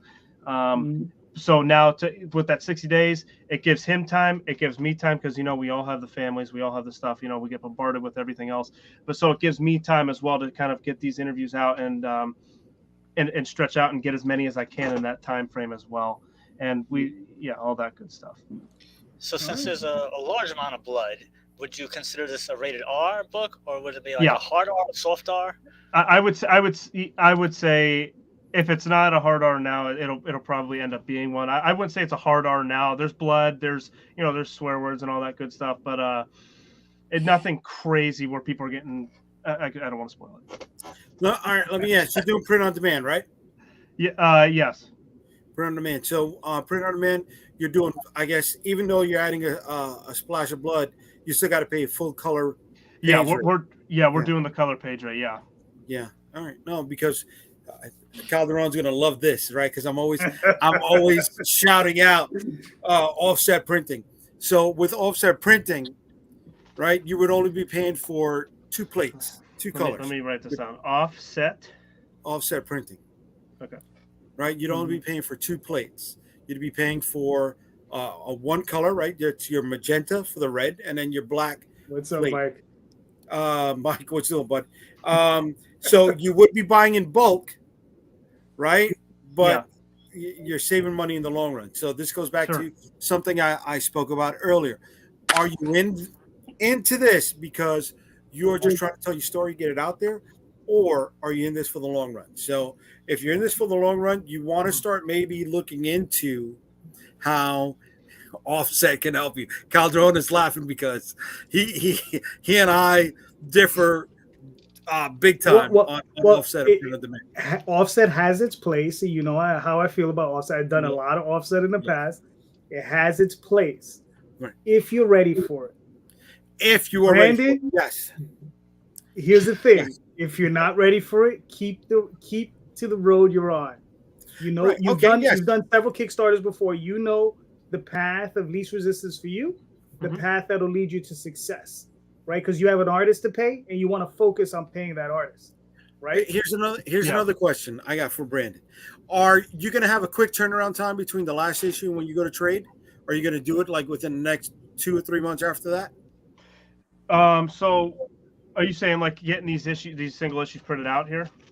Yeah. Once you've wrapped up the final issue, are you going to go to trade with your next release, or are you going to go 7, 8, 9, 10 before you go to trade? We're going right to trade after issue 6 is done. And that'll be early next year. Stick to print on demand, because if not, you'll be sitting on a lot of inventory. But just food for thought, man, for the future. Okay. Yeah. Like I said, me and Jay, we go back and forth on this one. It's just kind of funny, but it's just like, he has his marketing plan. I got mine. Right. Mine works for me. His maybe it's working for him. I don't know.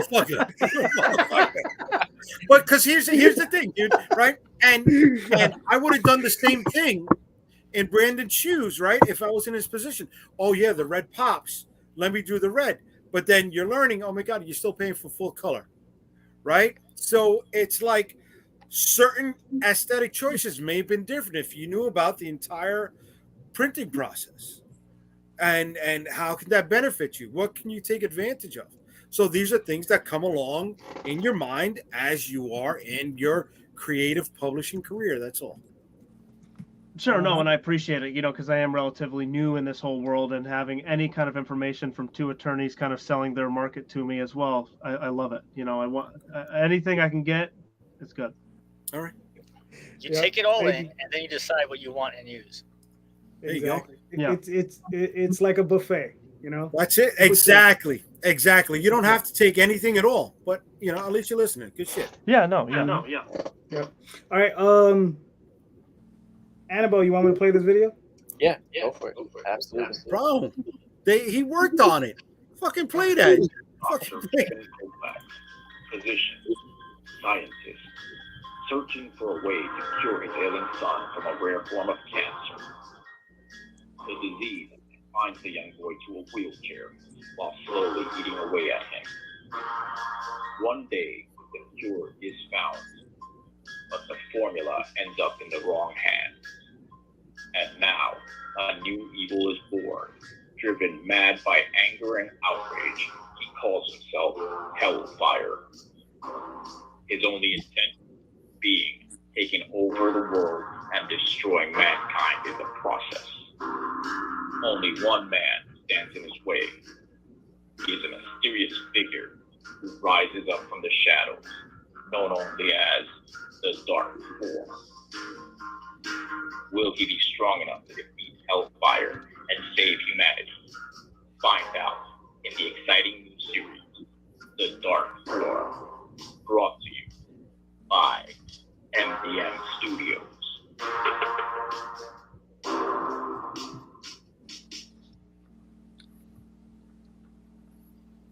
Very nice. I like it. I feel like I was watching a 1980s trailer, a movie trailer. Yeah. Okay, good. That was the that intention. music, Yeah. the voiceover. I was like, oh my god. That was it. Totally the How vibe. come stuff never falls into the right hands? Why is it always gonna fall into the wrong hands? The That's the wrong problem hands. right there. Those wrong hands are always out there, right? They're Yeah.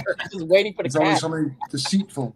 I feel like the chopping mall preview was going to be next after this came off the screen, bro. I was like, are we kidding? Nice. So, Annabelle, Mark, please tell me. Yes. Let me know what's going on here. What are you looking at? What's going on? Well, you're looking at this particular couple of pages here. There are two scientists. They're hired by the government to come up with a serum for a bunch of for a super soldier army. Mm-hmm. And what happens? There's a threat against the world, and the threat is thwarted. Like it's thwarted. So the scientist Kevin, there's a scientist Kevin. He has a son that has he's a terminally ill child. Yeah. Don't He takes the serum. Don't give it away. Don't give it away, Mark. Don't give it away. That's the worst thing I do. I give it away. So that's why your new answer. Wait, your new answer will be buy the book and find out. Right. Yeah, that's what I do. I usually cut it off and say I don't want to say anymore because it's a very interesting story. It's depicted from a screenplay trilogy I wrote called Vengeance of Hellfire, and it goes into a vast story that'll take years. When did you write the screenplay? Around about 14 years ago. I just came up with it. Like I said, I've been writing for 42 years now. Wow. This is August will be 42 years I've been writing, and it's been a big journey for me, and I love it. So it's a big thing for me. This first story arc, how many issues are you guys looking at? 4 issues, 6 issues? For this one, it's 3. It's 3, yes. Yeah, we're keeping it as a trilogy. From that, we're considering going into a trade for it, and the campaign is basically funding. Well, pending how well it does, it will fund the production of the the coming issues, issue 2 and issue 3 for it. Issue 1 is all done. I've got copies on hand right in my man cave here. I got a stack of them ready to go for the campaign, and essentially, the money will go into funding, paying the artist basically. Okay, that's what the money's for, to make sure the artwork gets done. That's what it's for. Gotcha. Now let's talk about some of the roles you guys play. Like Mark, so you're the writer. Obviously, you said you wrote this about 14 years ago. The creator writer of the story. Yes. Now, what made you decide? Obviously, you said you wrote it as a screenplay, but what made you take the push and say, let me make this into a comic book? I had a friend who read my screenplay. he suggested to have a friend of his that wrote comic books. He had a couple independently done. I don't want to say his name, but he introduced me to this guy. So we were working for about a couple of months. He introduced me to Anibal, and then we parted ways. Me and the guy that were he didn't want to do it anymore, so he left me in a hole basically, and I got in touch with Anibal again, and it was all uphill from there. These guys are incredible, man. Big shout out to Anibal and Junior, man. I love you guys. Yeah, I should probably mention, the entire team, obviously, you guys are aware, is not here. Junior Mejias is actually the penciler on the book. I'm inking over him. And Daniel Russomano is actually the financier, aka producer. All right, when Marc basically ran out of funds, he went to Danny, and basically Danny funded the rest of the money to get. He funded the rest for me. Completed. So. Yes, big shout out to those two guys. Yeah, shout out to Danny. Awesome. I know Danny for 33 years, 34 years. He's been like my brother. So he came up. Everybody needs a Danny in their life. Yeah, we need a Danny. We need more Dannys in this world, man. Don't lose a Danny if you have it. Right. That's good, man. Oh, that's good. So I mean, so I like, how do you? So you say you're inking the book. Are you also lettering it, or you just? We have the great George Medina is on letters. Look at that. Cool. Shout out to George. We literally have an entire staff. This is actually the first. I've been doing comics for quite a while myself, probably as long as some of you guys. This is the first time I'm actually working with like a staff. We have a writer. We have an editor. I'm actually the editor, but we have a lettering guy. We have a colorist. We have a pen. The whole team. You know what I mean? And it's moved along. It still took longer than what I thought, with life and, the day job and all. It took us we literally started drawing the first pages last April, like around April of 2022. And that process was over. We had the book in hand in print by November, December of 2022. So, with breaks in between, emergencies and family vacations and all that, it took almost that full year to complete this one issue. So, yeah, but I can't imagine how long it would have taken had it just been me. Man. So yeah, and we come together as MDM Studios. So you'll hear us a lot. You'll hear us. Nice. Now this video that's here, what does this entail? If you guys want me, I don't know if you guys want me to play this, or is this the same video? Which one? The same video. That video there, that's up there. Yeah, that's the same. It's the trailer. It's the same trailer. Oh, okay, gotcha. Okay. Yeah. All right, I just wanted to make sure. All right, cool. All right, listen, you guys are on your way. You guys already funded. Nice. Yeah. You got another 10 days. Within 48 hours, man. It was impressive. I was like, wow. Nice. Like, hopefully, we can get you, we can get another couple grand in there. It'd be cool. Hopefully. So, all right. So let's say this one gets fully funded. How long do you think that next issue is going to take to get out there?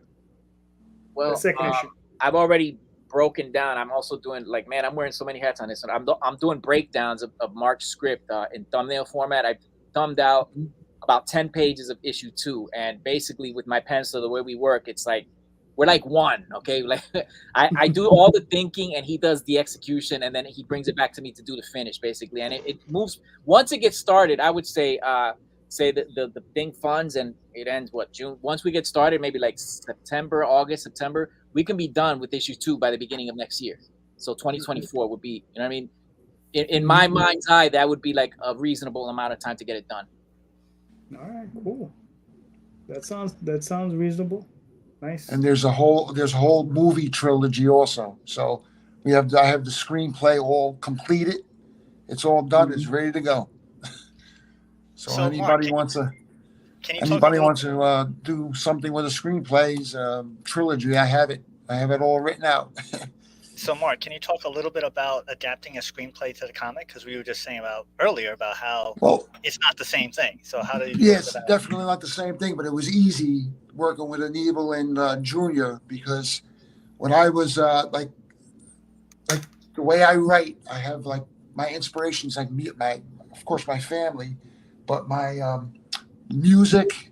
I just think about music writing, and it was honestly, and it seems cliche, but it was seamless, because I I envisioned what I was thinking about the characters, gave them to Anibal, and these guys did magic, because every picture you see, they're to me they're flawless. You know what I'm saying? They're amazing. You know, the way they look. To see the guy there, that's Kevin. He's it's amazing, man. It popped right out of my head into Anibal's, and he drew it, and that was it. So it's pretty good.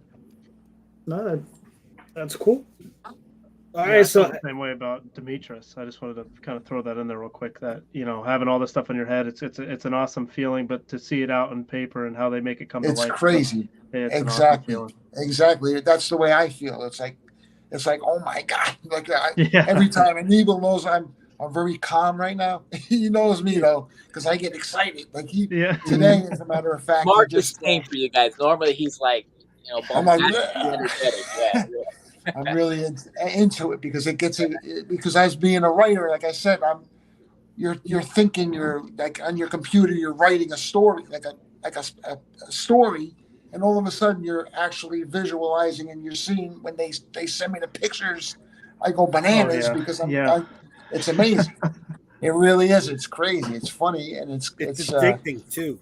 It is addicting. Yeah. That's why I don't want to. I know, like everybody else here has a day job, but I say when I'm my day job, I'm like, man, I got to write.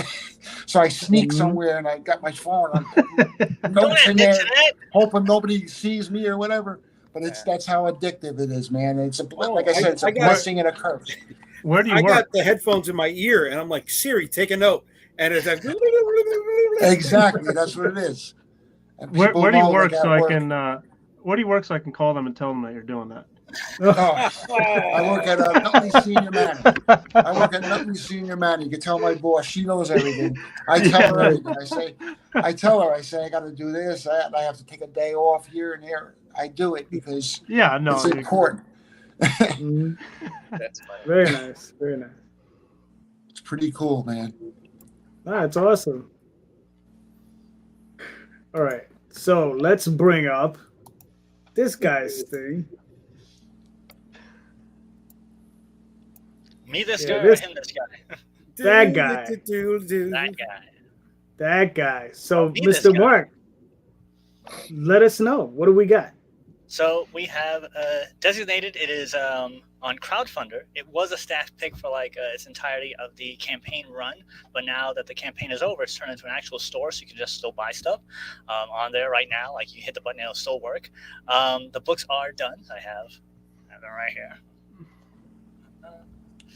It's about two warring alien races fighting over a newly discovered power source, and the war finds its way to the planet Earth, and the humans gain powers and abilities as a result of the war. I wrote this story 30 years ago, as I've mentioned many a time, and the artwork was drawn about 20 years ago. It's a 110-page story, and this is the first issue. Finally got it out there. And that's basically the bare bones of the story. It has artwork by Jade Smith, inks by Peter Palmiotti, which is Jimmy's brother. We got a cover by Russ Braun, who is most known for working on the Boys comic. We got George Medina as letters, and it is a black and white comic. And the plan is, if I'm able to sell out of the books that I already printed, I'll be able to do issue 2, because Pete's working on the inks right now. If you're watching Pete, get back to work. He should be done with that. And it's, like I said, all 110-page, beginning, middle, end. If you like aliens, sci-fi, that type of stuff, it's all for you.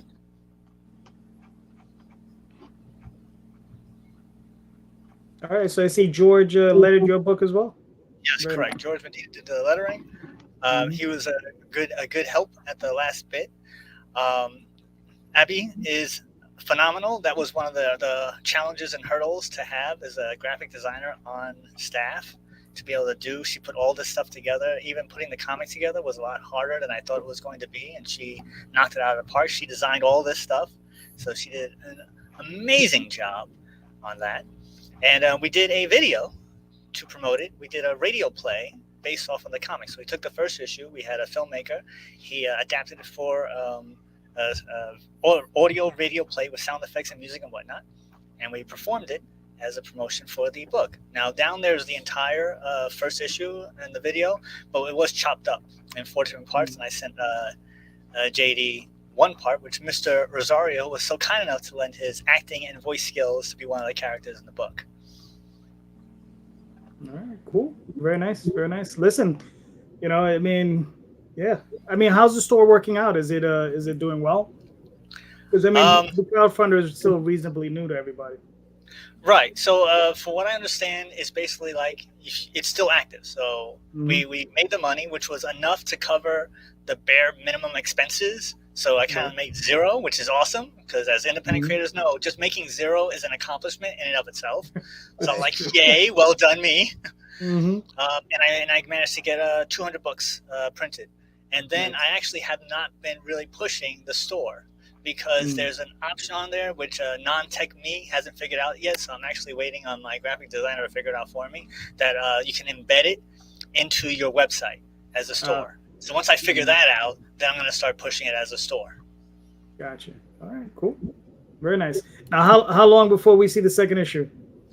If I'm doing 3 more conventions, and if I sell out of the books that I printed, it'll be enough to afford to print the next issue. So like I said, the inks, the pencils are all done. The story's already written. Pete should be done within this month of all the next 22 pages. And then it's just lettering. And George was very quickly on the lettering. He did it like a week's time when we did the first 22. So he did a really good job. It was really easy. We went back and forth maybe once. We had a phone call. I was like, this is the stuff. He had a couple of questions. Otherwise, he banged it out. So if this works out, I would think, I'm going to say 2, 3 months, we should have the other one. And the best thing about crowdfunder is that I can just add the second book to that campaign to the store. So I don't have to redo everything. I just go, oh, there's a second issue. Boop, put it right up on there. And then we have original pages for sale. We have a clay figurine. So that actually makes it easier for a non-tech guy like me to do that. Wow. So Mark, I got a quick question. So you said all the artwork is done. So the entire story run is done, right? All pencils, right? 110 pages. All of that part is done. Oh, okay. All right. So now it's just a matter of, getting it out in the single issue format and finishing up the artwork, basically. Right. It's inking and lettering. So Pete got all the 110 pages as time. It took him about the pencil took about a year to draw it, right. And so as that time was going, then I was looking for an inker over the years, and I ran into Pete. And he was interested. He liked the project, so then I just started giving him pages and pages and pages, and then he has a nice giant chunk of pages. And every once in a while, he used to pull a page. So some pages of issue 4 and 5 are already inked because you know how pages get lost and mixed up. So they're just kind of a stack, and he was just pulling pages. And then I'm like, no, you have to do issue 2 so we can get issue 2 out, issue 3, and what have you. Oh, he was skipping ahead and doing inking. Yeah, because he had a stack, and then he had other projects over the years. Remember, this is 20 years that he had it in his hands. Damn. And you pull a page here, you pull a page there, you do all the projects, you come back, I pull this page. So he's inked. I know he's inked, I would say 40% of. Wow. All right, cool. Hands down. Very nice. But I don't know which pages and which issue he did beyond the first 22. Wow, that's crazy. All right. Mr. Rosario, what do we got here? So, launching in June will be Storm Chasers Volume Number 2, collecting issues 5, 6, 7, and 8 of the Storm Chasers miniseries from Unstoppable Comics. These books were already printed in single issue form, so this is for the trade, and the lettering will be remastered. There will be extra little bits and bobs in here that are not going to be in the single issues, so you will be able to get cover gallery, a chibi gallery, and a pinup gallery on famous fake battles that happened within the Unstoppable Comics universe that involved the Storm Chasers. I don't know. I think I shared you the screen of the. Did you? Of the actual. Oh, I see. Of the campaign. Yeah. So if you scroll down, there's no video yet because I'm still building up this bad boy. Oh, I got to scroll. That's it down. on you. That's on your end. Yeah, yeah. My fault. My fault. All right. So I'm on the wrong one. Son of a bitch. All that fun, all that stuff I was making fun of you earlier, and here I am doing this, right? So we're offering trades 1 and 2, but this is really pretty much going to be raising money to print up the second trade. Both covers on this trade are going to be illustrated by Granda, a frequent artist who does pinup work, cover work, and trading cards for us. You will be able to pick up stuff from the rest of the Unstoppable Comics catalog, such as some of our older trades. So we've got Dragonstorm, Shield of the Interceptor, Unstoppable Origins. My favorite, our character guide, which is like the old Marvel Universe handbook. Nice. This is the creative team over here. So I'm the writer. Russ Leach is the illustrator. Michael Summers is the colorist. I mentioned Granda, our cover artist. Our editor is Dr. Shamika Mitchell, an English doctor of Stony Rockland. And the letterer is my wife. So she's a lot better than I am. And she is redoing all the mistakes that I made in the first single issues. There will still be single issues that we have in print that people can add on to their campaign. So there are still Storm Chaser single issues, Unstoppable Origin single issues, New York versus the World single issues, The Dead Princess Vicky Sticks, and our latest book, Limbo, which just finished funding. We're in the middle of fulfillment. And then we also have our trading card set, which is available. So for every Kickstarter that we do, we always add a few extra trading cards as our stretch goals.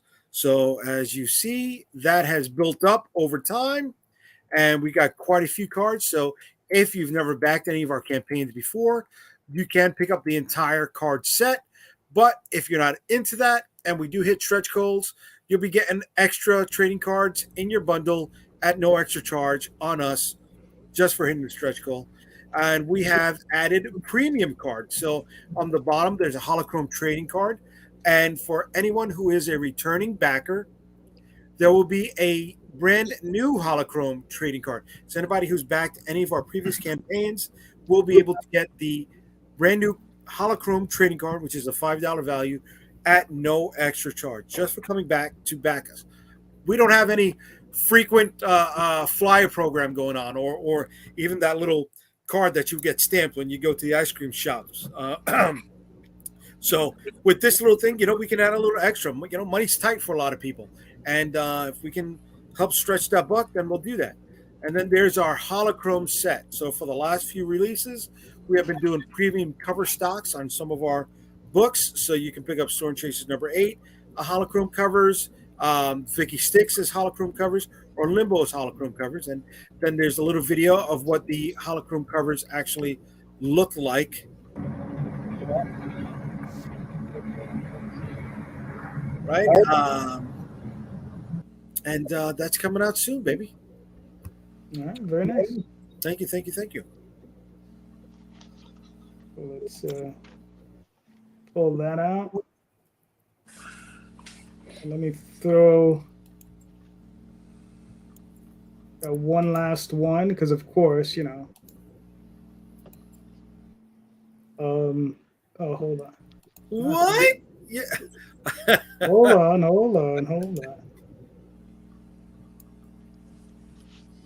So while we're waiting, has anybody remember the actress Monique, the stand-up comedian? Yeah. No. So she was big in the '90s, and she made a new movie, a horror movie called The Reading. And for a stand-up comedian, for the performance she came in this movie was pretty impressive. So if you were a Monique fan and you like horror, you should give it a check. Okay. Where's it showing? Is it in theaters? BET Plus is so I guess it's on BET streaming service, or just BET if you have the regular cable channel. Gotcha. Cool. Well, here's my upcoming project. I was there and I remember.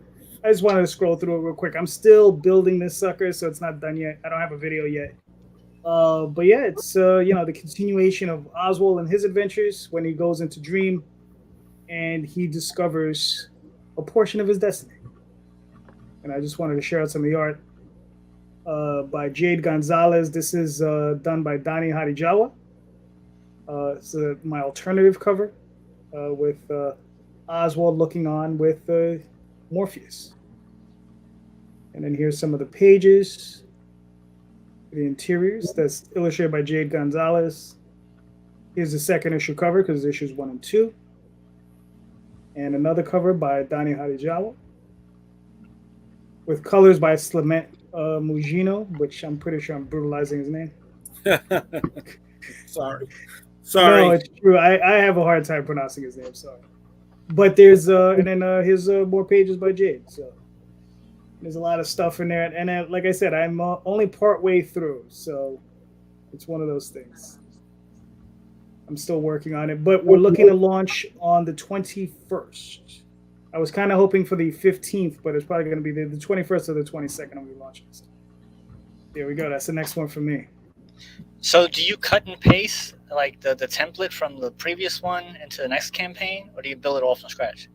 I got to build it all from scratch because Kickstarter won't let you. Huh? Yeah, you got to build it. I mean, there's certain things that I already have laid out as a template that I don't have in there just yet because I haven't put them in there. But you got to like basically just build it. And I was going to tell you, looking at your thing, with your second issue, you should do a second campaign. You shouldn't just throw it up in the store. You should do a second campaign. So you're not going to make anywhere near as much money, and you should do a Kickstarter. So the crowdfunder, it has the ability to give you a sub campaign. Mm-hmm. So I know that I was going to do that and put it on the first thing once I figured out how to do the sub campaign. And it allows you to run multiple campaigns at the same time, but I haven't gotten to part to figure that out yet. Gotcha. But you should do I only have like 4 or 3 or 4 sticks to spin my plates on. I'm not like Jay, which has like a huge table of sticks to spin plates on. Well, you know, but not. What I'm saying is you should also do a Kickstarter for the first issue. You could do a limited one, only a few levels. Let me ask you, you're feeling uncomfortable, but let me ask you this question, right? Let's take it into something that we've understood already. When Lethal Weapon 2 came out, right? Did they automatically pack Lethal Weapon 2 into the Lethal Weapon 1 VHS tape and sell it on the shelves as a 2? No. Or did they give it its own separate release? My hesitance was the going to Kickstarter. But yeah, it'll be the second. It'll be its own page for the second one. You paid money for this. You spent a lot of money for this. Yeah. You know, you gotta get every squeeze of the fucking apple that you possibly can to try to recoup expenses. All right. Don't think about getting rich. Think about trying to get your money back right now. Right. Mm-hmm. And if you're gonna do that, you gotta go with the best opportunities that are out there. And if you're just tacking it on with an extra sub campaign, you know, you're shooting yourself in the foot, bro. You are. No, I'm telling you, from what it looks like, it would click on it and it's a separate thing for the sub campaign. No, that's fine. I mean, I'm not telling you not to do that. What I'm saying is you should do a Kickstarter for the first issue, which you've already done. I'm just saying that because, look, I want you to succeed. Yeah. Right? I'm not telling you this to break your balls. I know. If I want to, you know, I'm telling you this because I want you to succeed. You know, trust me, I care. If I didn't care, I wouldn't say a damn thing. I'd just be like, okay, keep going doing what you're doing, buddy. If you didn't care, wouldn't you be on the show? Exactly. No, well, yeah, this is true. You know, you know, but no, man, I want you to succeed, man. I like the project, you know, and I want you to. I mean, to do look, again, not to knock you, but remember, you ran the Kickstarter, and even though you're getting fun, right, you got up to what, $3,500 the first time you ran the Kickstarter. How much did you hit on the crowdfunder? So it works differently because they don't count the shipping and the fees in the crowdfunder goal. So it was about the same amount of money, even though it doesn't show it was the same amount. You know what I'm saying? But was it the same amount of backers? How is it the same amount of money when it's a third less? No, because let's say for a crowdfunder, you buy a book and you pay $10 for shipping. It only shows you paid for the book. It doesn't show the shipping fee does not get connected to the goal. Well, my question would be like, was it the same amount of backers? The amount of backers, no. Right. I can say that from 100%. But it was very interesting because the problem that I had with Kickstarter was exactly what I had anticipated. Once it was all over, I was like, I wonder why this happened. And a lot of people I spoke to were like, "Oh, we don't understand it. We don't know anything." Right. You know, a lot of So those So here's my comment on put that. the money in for the crowdfunding. Here's my take on this, dude. You spent a lot of fucking dough. We're all doing this. We know how much money it takes to put one of these books together, right? Don't be somebody else's experiment.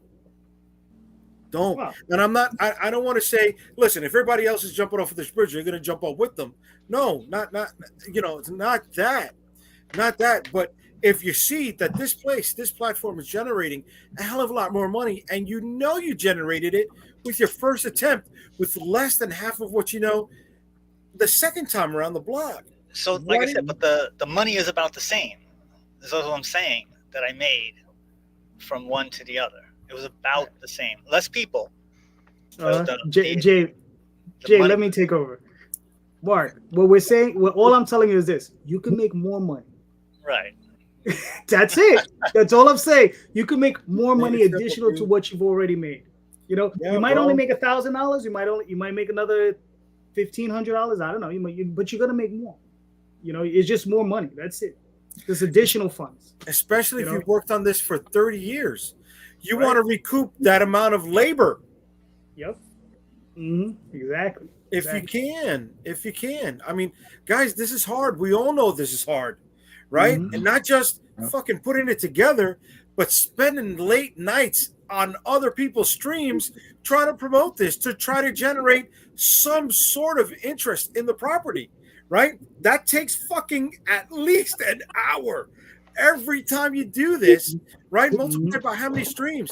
That's fucking labor, bro. You know, you got to get that money back, Pop. You got to. And I want you to make that money. I do. You know, I mean, 30 years is a long fucking time. Mark doesn't seem convinced. And 1,300, right? What was it? $1,500 bucks? $1,500 is not a lot for fucking 30 fucking years, Pop. Get it. Even you know what he's saying. Kickstarter. Fucking do it on Indiegogo too after your Kickstarter campaign is over. Yeah. See what type of people you can get to follow you there. And I asked Brandon this earlier. Right? You're doing conventions. How many people are you signing up for the newsletter at the conventions? I got a couple of new signups at the last convention. Good. I'm looking to get the signups at the next ones that I'm good. I'm doing that. Hit them for the campaign. You let them know what's coming up, man. Hold on, Jay. You guys, Brandon, Mark, Anibal, you got any questions for us? No, I'm just kind of hearing you guys out right now. Yeah, I'm just listening to all the conversation. You guys are doing Mark over here. I'm sorry. I'm trying to learn. I'm trying to absorb. I have to say that these guys are passionate because they care, and I understand that. Yeah. I understand. I've known these guys for a long time. The passion is there, and I appreciate it. So just like I was saying with Brendan, that you take everything in, and then you decide what to use. But I am taking it in. It might not look like it, but I'm taking it in. Right. But take it. Here's my thing. Take it in. Don't take it up the back. You know what I mean, Papa? Right. Yeah. Take it in. Right. And I mean, try to get any penny out of this, and not from a point of greed. No. Right. Yeah. Just right. It's not the whole point was to get the story out. So now that I finally got to do a fifth of that. Good. Now it's to continue on. You know what? So here, that'll feed into my final question of the night. All right, here's this question. What's more important, the creation of a work or the selling of it? Now, that's an individual question for each person, right? So what's more important to you, the selling of the work or the creation of the work? Let's start with Mr. Anibal. Wow. On my own projects, I definitely believe the creation is more important. When I'm collaborating with others, I try to take their, points of views and their input into consideration. So I will go with the selling at this point of the project because that's the stage that we're at. So yeah. Okay, that's fair. Mark? With me, it's it's the creative part because I've hit highs and lows, and I've been down, kicked down, pushed through the mud, whatever. and it's always the creative. It always comes back. So I think that it's mostly the creative. The money is good. I think would be nice, but I think the creative, it never leaves you. It never leaves you. All right, that's cool. Brandon, what do you think? What was, because their answers and the question I heard, the answers are, I don't know. What was the actual question? So the question is, what is more important? What do you feel is more important, the creation of a project or the selling of that project? Me personally is the creation aspect of it. I would like to think everything I put out there is good, and all that stuff too. That's what I would want it, I guess. But, in a general kind of aspect, I think the selling works more so than having a great project, because there's some people out there who could sell dog shit for a good price. You know what I mean? So I think if you can master the art of sales, you could sell anything, so on a general thing, I personally would love to be good at creating a good project and would love to have a good project. But if you can't sell that good project, it's always just going to be a good project to 10 people, so if you master the selling of it, you could sell shit for $10. This is true. Listen, what was that guy with Pet Rocks, right, in the 70s? Yeah. Right? Yeah. Mike says, man, I want to get on one of these with a bunch of creators. Looks like so much fun. Mike, you're always invited. Come on, Mike. DM. Mark, how do you feel about it? So I've mentioned this story many a times before on my own show, and I think I've mentioned it at least once or twice here. I had the opportunity to work for Marvel Comics with Peter Palmiotti and artist Brian Kong. We had Peter came to me and said that editors are looking for teams of people to present a project. I did my research and I put together what I felt was a story for Marvel Comics that I was extremely proud of. And Brian, the artwork, he knocked it out the park, and Pete's inks was top of his game. So that he drew, I think it was like 6 or 7. Damn. Did he freeze? Froze up. Man, it's getting good. Damn. I never heard this story. Yeah. Damn, I know Brian. Brian's a good dude, man. Yeah, Brian is cool people, man. Best, yeah. I like him a lot, man. Yeah. Stay tuned to episode 2, right? Damn, come on, Mark. Mark. Tap your computer or something. Hang on the Huge cliffhanger, right? He probably doesn't even know he froze. That's No, the But I wrote the whole 22. right? It'll be like Forrest Gump, and that There we go. concludes the speech. All right, here we go. Okay. So Start over. So Peter got 7 pages done.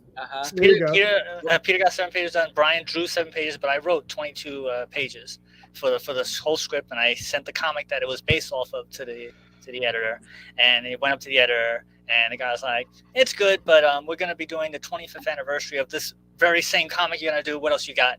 And I didn't have anything, so I never got the job. That's the story. But that project, I still think was one of my best works, especially for a different property that wasn't my own, and I was very proud of it. So the creation for me is more important. Even though no one else is going to see this book, I thought it was a really good thing, and I was very satisfied that I got it and I made it and I saw the work. I mean, would have been nice if Marvel would have picked it up. Hell yeah. Would have been nice if it would have been on the stands. Hell yeah. But despite the fact that it didn't happen and I made it, I still think that the creation was more important. Would you be willing to tell us what it is, what it was? Is that okay? The What If, the second volume, the last issue. It was what if the Marvel superheroes had stayed on the Secret Wars world, and they had their kids, and there was combination of powers for kids, and then they made it back to Earth. The kids made it back to Earth, and I followed up that story from them being on Earth and how the world had changed and all that stuff. Blah blah blah blah. So that's an opportunity to write several characters. Obviously, that's wow. Yeah, I only remember like. The one of the guys' name was Balder, and I remember Dr. Doom had a kid, and Crusader was the daughter of Rhodes and Captain America. Yes. Oh my God! They did the best take on Peter Parker symbiote Spider-Man ever. Yes, I loved it. Wow. So Peter Parker symbiote Spider-Man had continued in the Secret Worlds planet, and he was just a skeleton. Venom, the symbiote had just fed on every muscle and flesh. I thought that shit was great. Oh, wow. Wow. Yeah. So there you go, Jay. I continued from there when they were back in the thing, and I brought in the people that remained, because remember that some of the superheroes didn't go over. So Sue was pregnant at the time, so I had her character in there, and I had Clea was there. I was like I said, I was pretty impressed. And the editor said, "Hey, it's nice, but," and that was it. So he didn't tear it apart. So right there, that means that he thought it was all right, at very least. Good. All right. I gotta find Brian. I have to see those original pages if he still. We don't know has where them. they are. We don't know where they are. Damn, that's. Oh, that's. I asked Brian. Brian said that Pete had them. I asked Pete. Pete said that Brian had them. Does anybody have copies? Right. Yeah. Something. I don't have any. I don't have any copies. I don't know if they do, but I don't. Damn. That sucks. All right, Mr. Rosario. What's up? The selling, because you know what? Like, dude, fuck creating. I don't give a shit about that. Just sell it. When it comes to give me creating, a car. You know where the creating starts for? If with every book, the creating for every book, every story I've done, it's still just me playing with GI Joes on the floor. You know what I mean, dude? That's the foundation for every story. Is me just playing with my toys as a kid. So I'm always going to be doing creative stuff. That's the fun stuff, right? That's my playtime stuff, right? Mm-hmm. But the work stuff for me is the selling of it. Okay. All right. Listen, that's fair. That's fair. There's nothing wrong with that. I mean, for myself, it's creation. It's always about the creation. I've said this before. It's like, if you were to strand me on an island and you left me a pile of pages, you would just find stories, right? And that, that's just what it is for me. It's always a creation. Plus, I'm a contrarian. I can't agree with what everybody else is saying. Even if I am agreeing with them, I got to say something different. I'm the ass like that. That's fine. That's fine. Yeah. You know, that's what you say that, but I know that's not really you. All right, gentlemen. Jay, I got a quick question for Jay. Did I hear? I think Mark mentioned it before. Do you work for the post office, or did you? I share your pain. Yeah. I share your pain, man. Yeah. That is the day job. That's I don't typically go into conversation about it, but yeah, we share that. Yeah. He doesn't even get to mail his stuff for free. No, you don't get to mail for free. I'm saying that's not even a perk of your job. That's against the law, man. That's a federal offense if you did that. You work for the company, you get some perks. You work for a video store, I got free videos. It's cheaper on stamps.com. It's cheaper to ship through stamps.com. And I'm going to say this all the time. I'm not an advocate. This is not a paid sponsorship, but they also signed a 72% discount with UPS on stamps.com. So, if you're selling out the bigger package, it's there. And please, for the love of fucking God, if you're doing comic books, do not ship your books media mail. All right. They don't get forwarded to the people when it's a new address, and then they don't even get shipped back to you. So you won't even know if the delivery was missed or not. All right? Yeah, maybe you'd be saving $1 or $2. No, try to keep your packages under 15 ounces and go first class mail. Please, fucking please. All right. Very nice. And there's your warning for the night. So thank you, gentlemen. This was awesome. Please, time, guys. Thank you, Annabelle. so let much. everybody know where they can find you. Your work, sir. I am on social media on Instagram. I am @Arroyicus. That's @ARR. The name spelled right there. And I'm on Facebook as Anibal Arroyo. I'm on there all the time. I'm kind of annoying actually with my videos all the time. That's how I communicate. All right, I don't get out the studio much. That's my social time right there. So. Yeah, play with me if you're ever around. That's about it. Nice. All right, Mark, where can they find you and your work, sir? They could find me at I'm on Instagram at the Dark Form Cometh, and on Facebook Marco Sapo. Okay. You can find me there. Nice. Cool. Brandon, where can they find you and your work, sir? You can find us on any social media platform: Twitter, Facebook, Instagram, Patreon, all that good stuff. Just search for Avalon Comic. You'll find us, and we have a link tree tagged on to all of those as well if you want to find everything else. All right, cool. Mark? You go to www.itcamefromtheradio.com. We are the official radio show, The Big Apple Con. We've, as I mentioned earlier in the show, we've just celebrated our 20th year. We are an actual radio show and syndicated radio show on 88.1 FM WARY in Westchester County. If you're not living on there, you can go online. You can find us on multiple streaming platforms like Spotify, iHeart, iTunes, whatever, all that fun stuff. And we play this show. It's a new weekly show every Monday through Friday. It's one new show per week after 10 p.m. repeated many times on WARY. If not, go to our website. We're on Facebook. We're on Twitter. And we are on sci-fi.radio on Wednesdays at 8 a.m. and 8 p.m. Eastern Standard Time. We're on BTD Radio on 4 p.m. on Thursdays. We are on Central Oregon Radio on the weekends, 7 p.m. on Saturday and Sundays. And we're also on firstcomicnews.com. All the radio shows are there. Nice. Oh, yeah. Almost forget. I always forget. We also do a live radio show, courtesy of the East Meadow Public Library, the second Wednesday of every month. This Wednesday coming up, we're having Dwayne Robinson Jr. of Animation Comics Entertainment.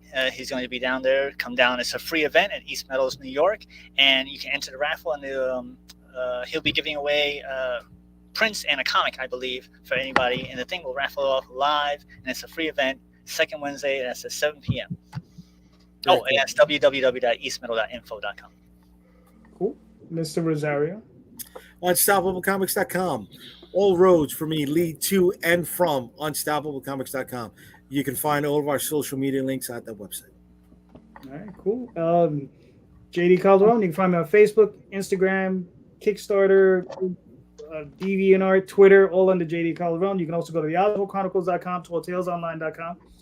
And that's pretty much it. You can find us here just about every Sunday because we took last Sunday off, but we're back this one. Thank you so much, everybody. I will see you guys next week. Go check out these comic books, man. There's some great comic books coming out. Yes. The links are in the show notes. Click on those links. Buy these books. Buy more independent comics, especially ours. Thank you so much, guys. Have a good night. Peace. Bye. Thank you.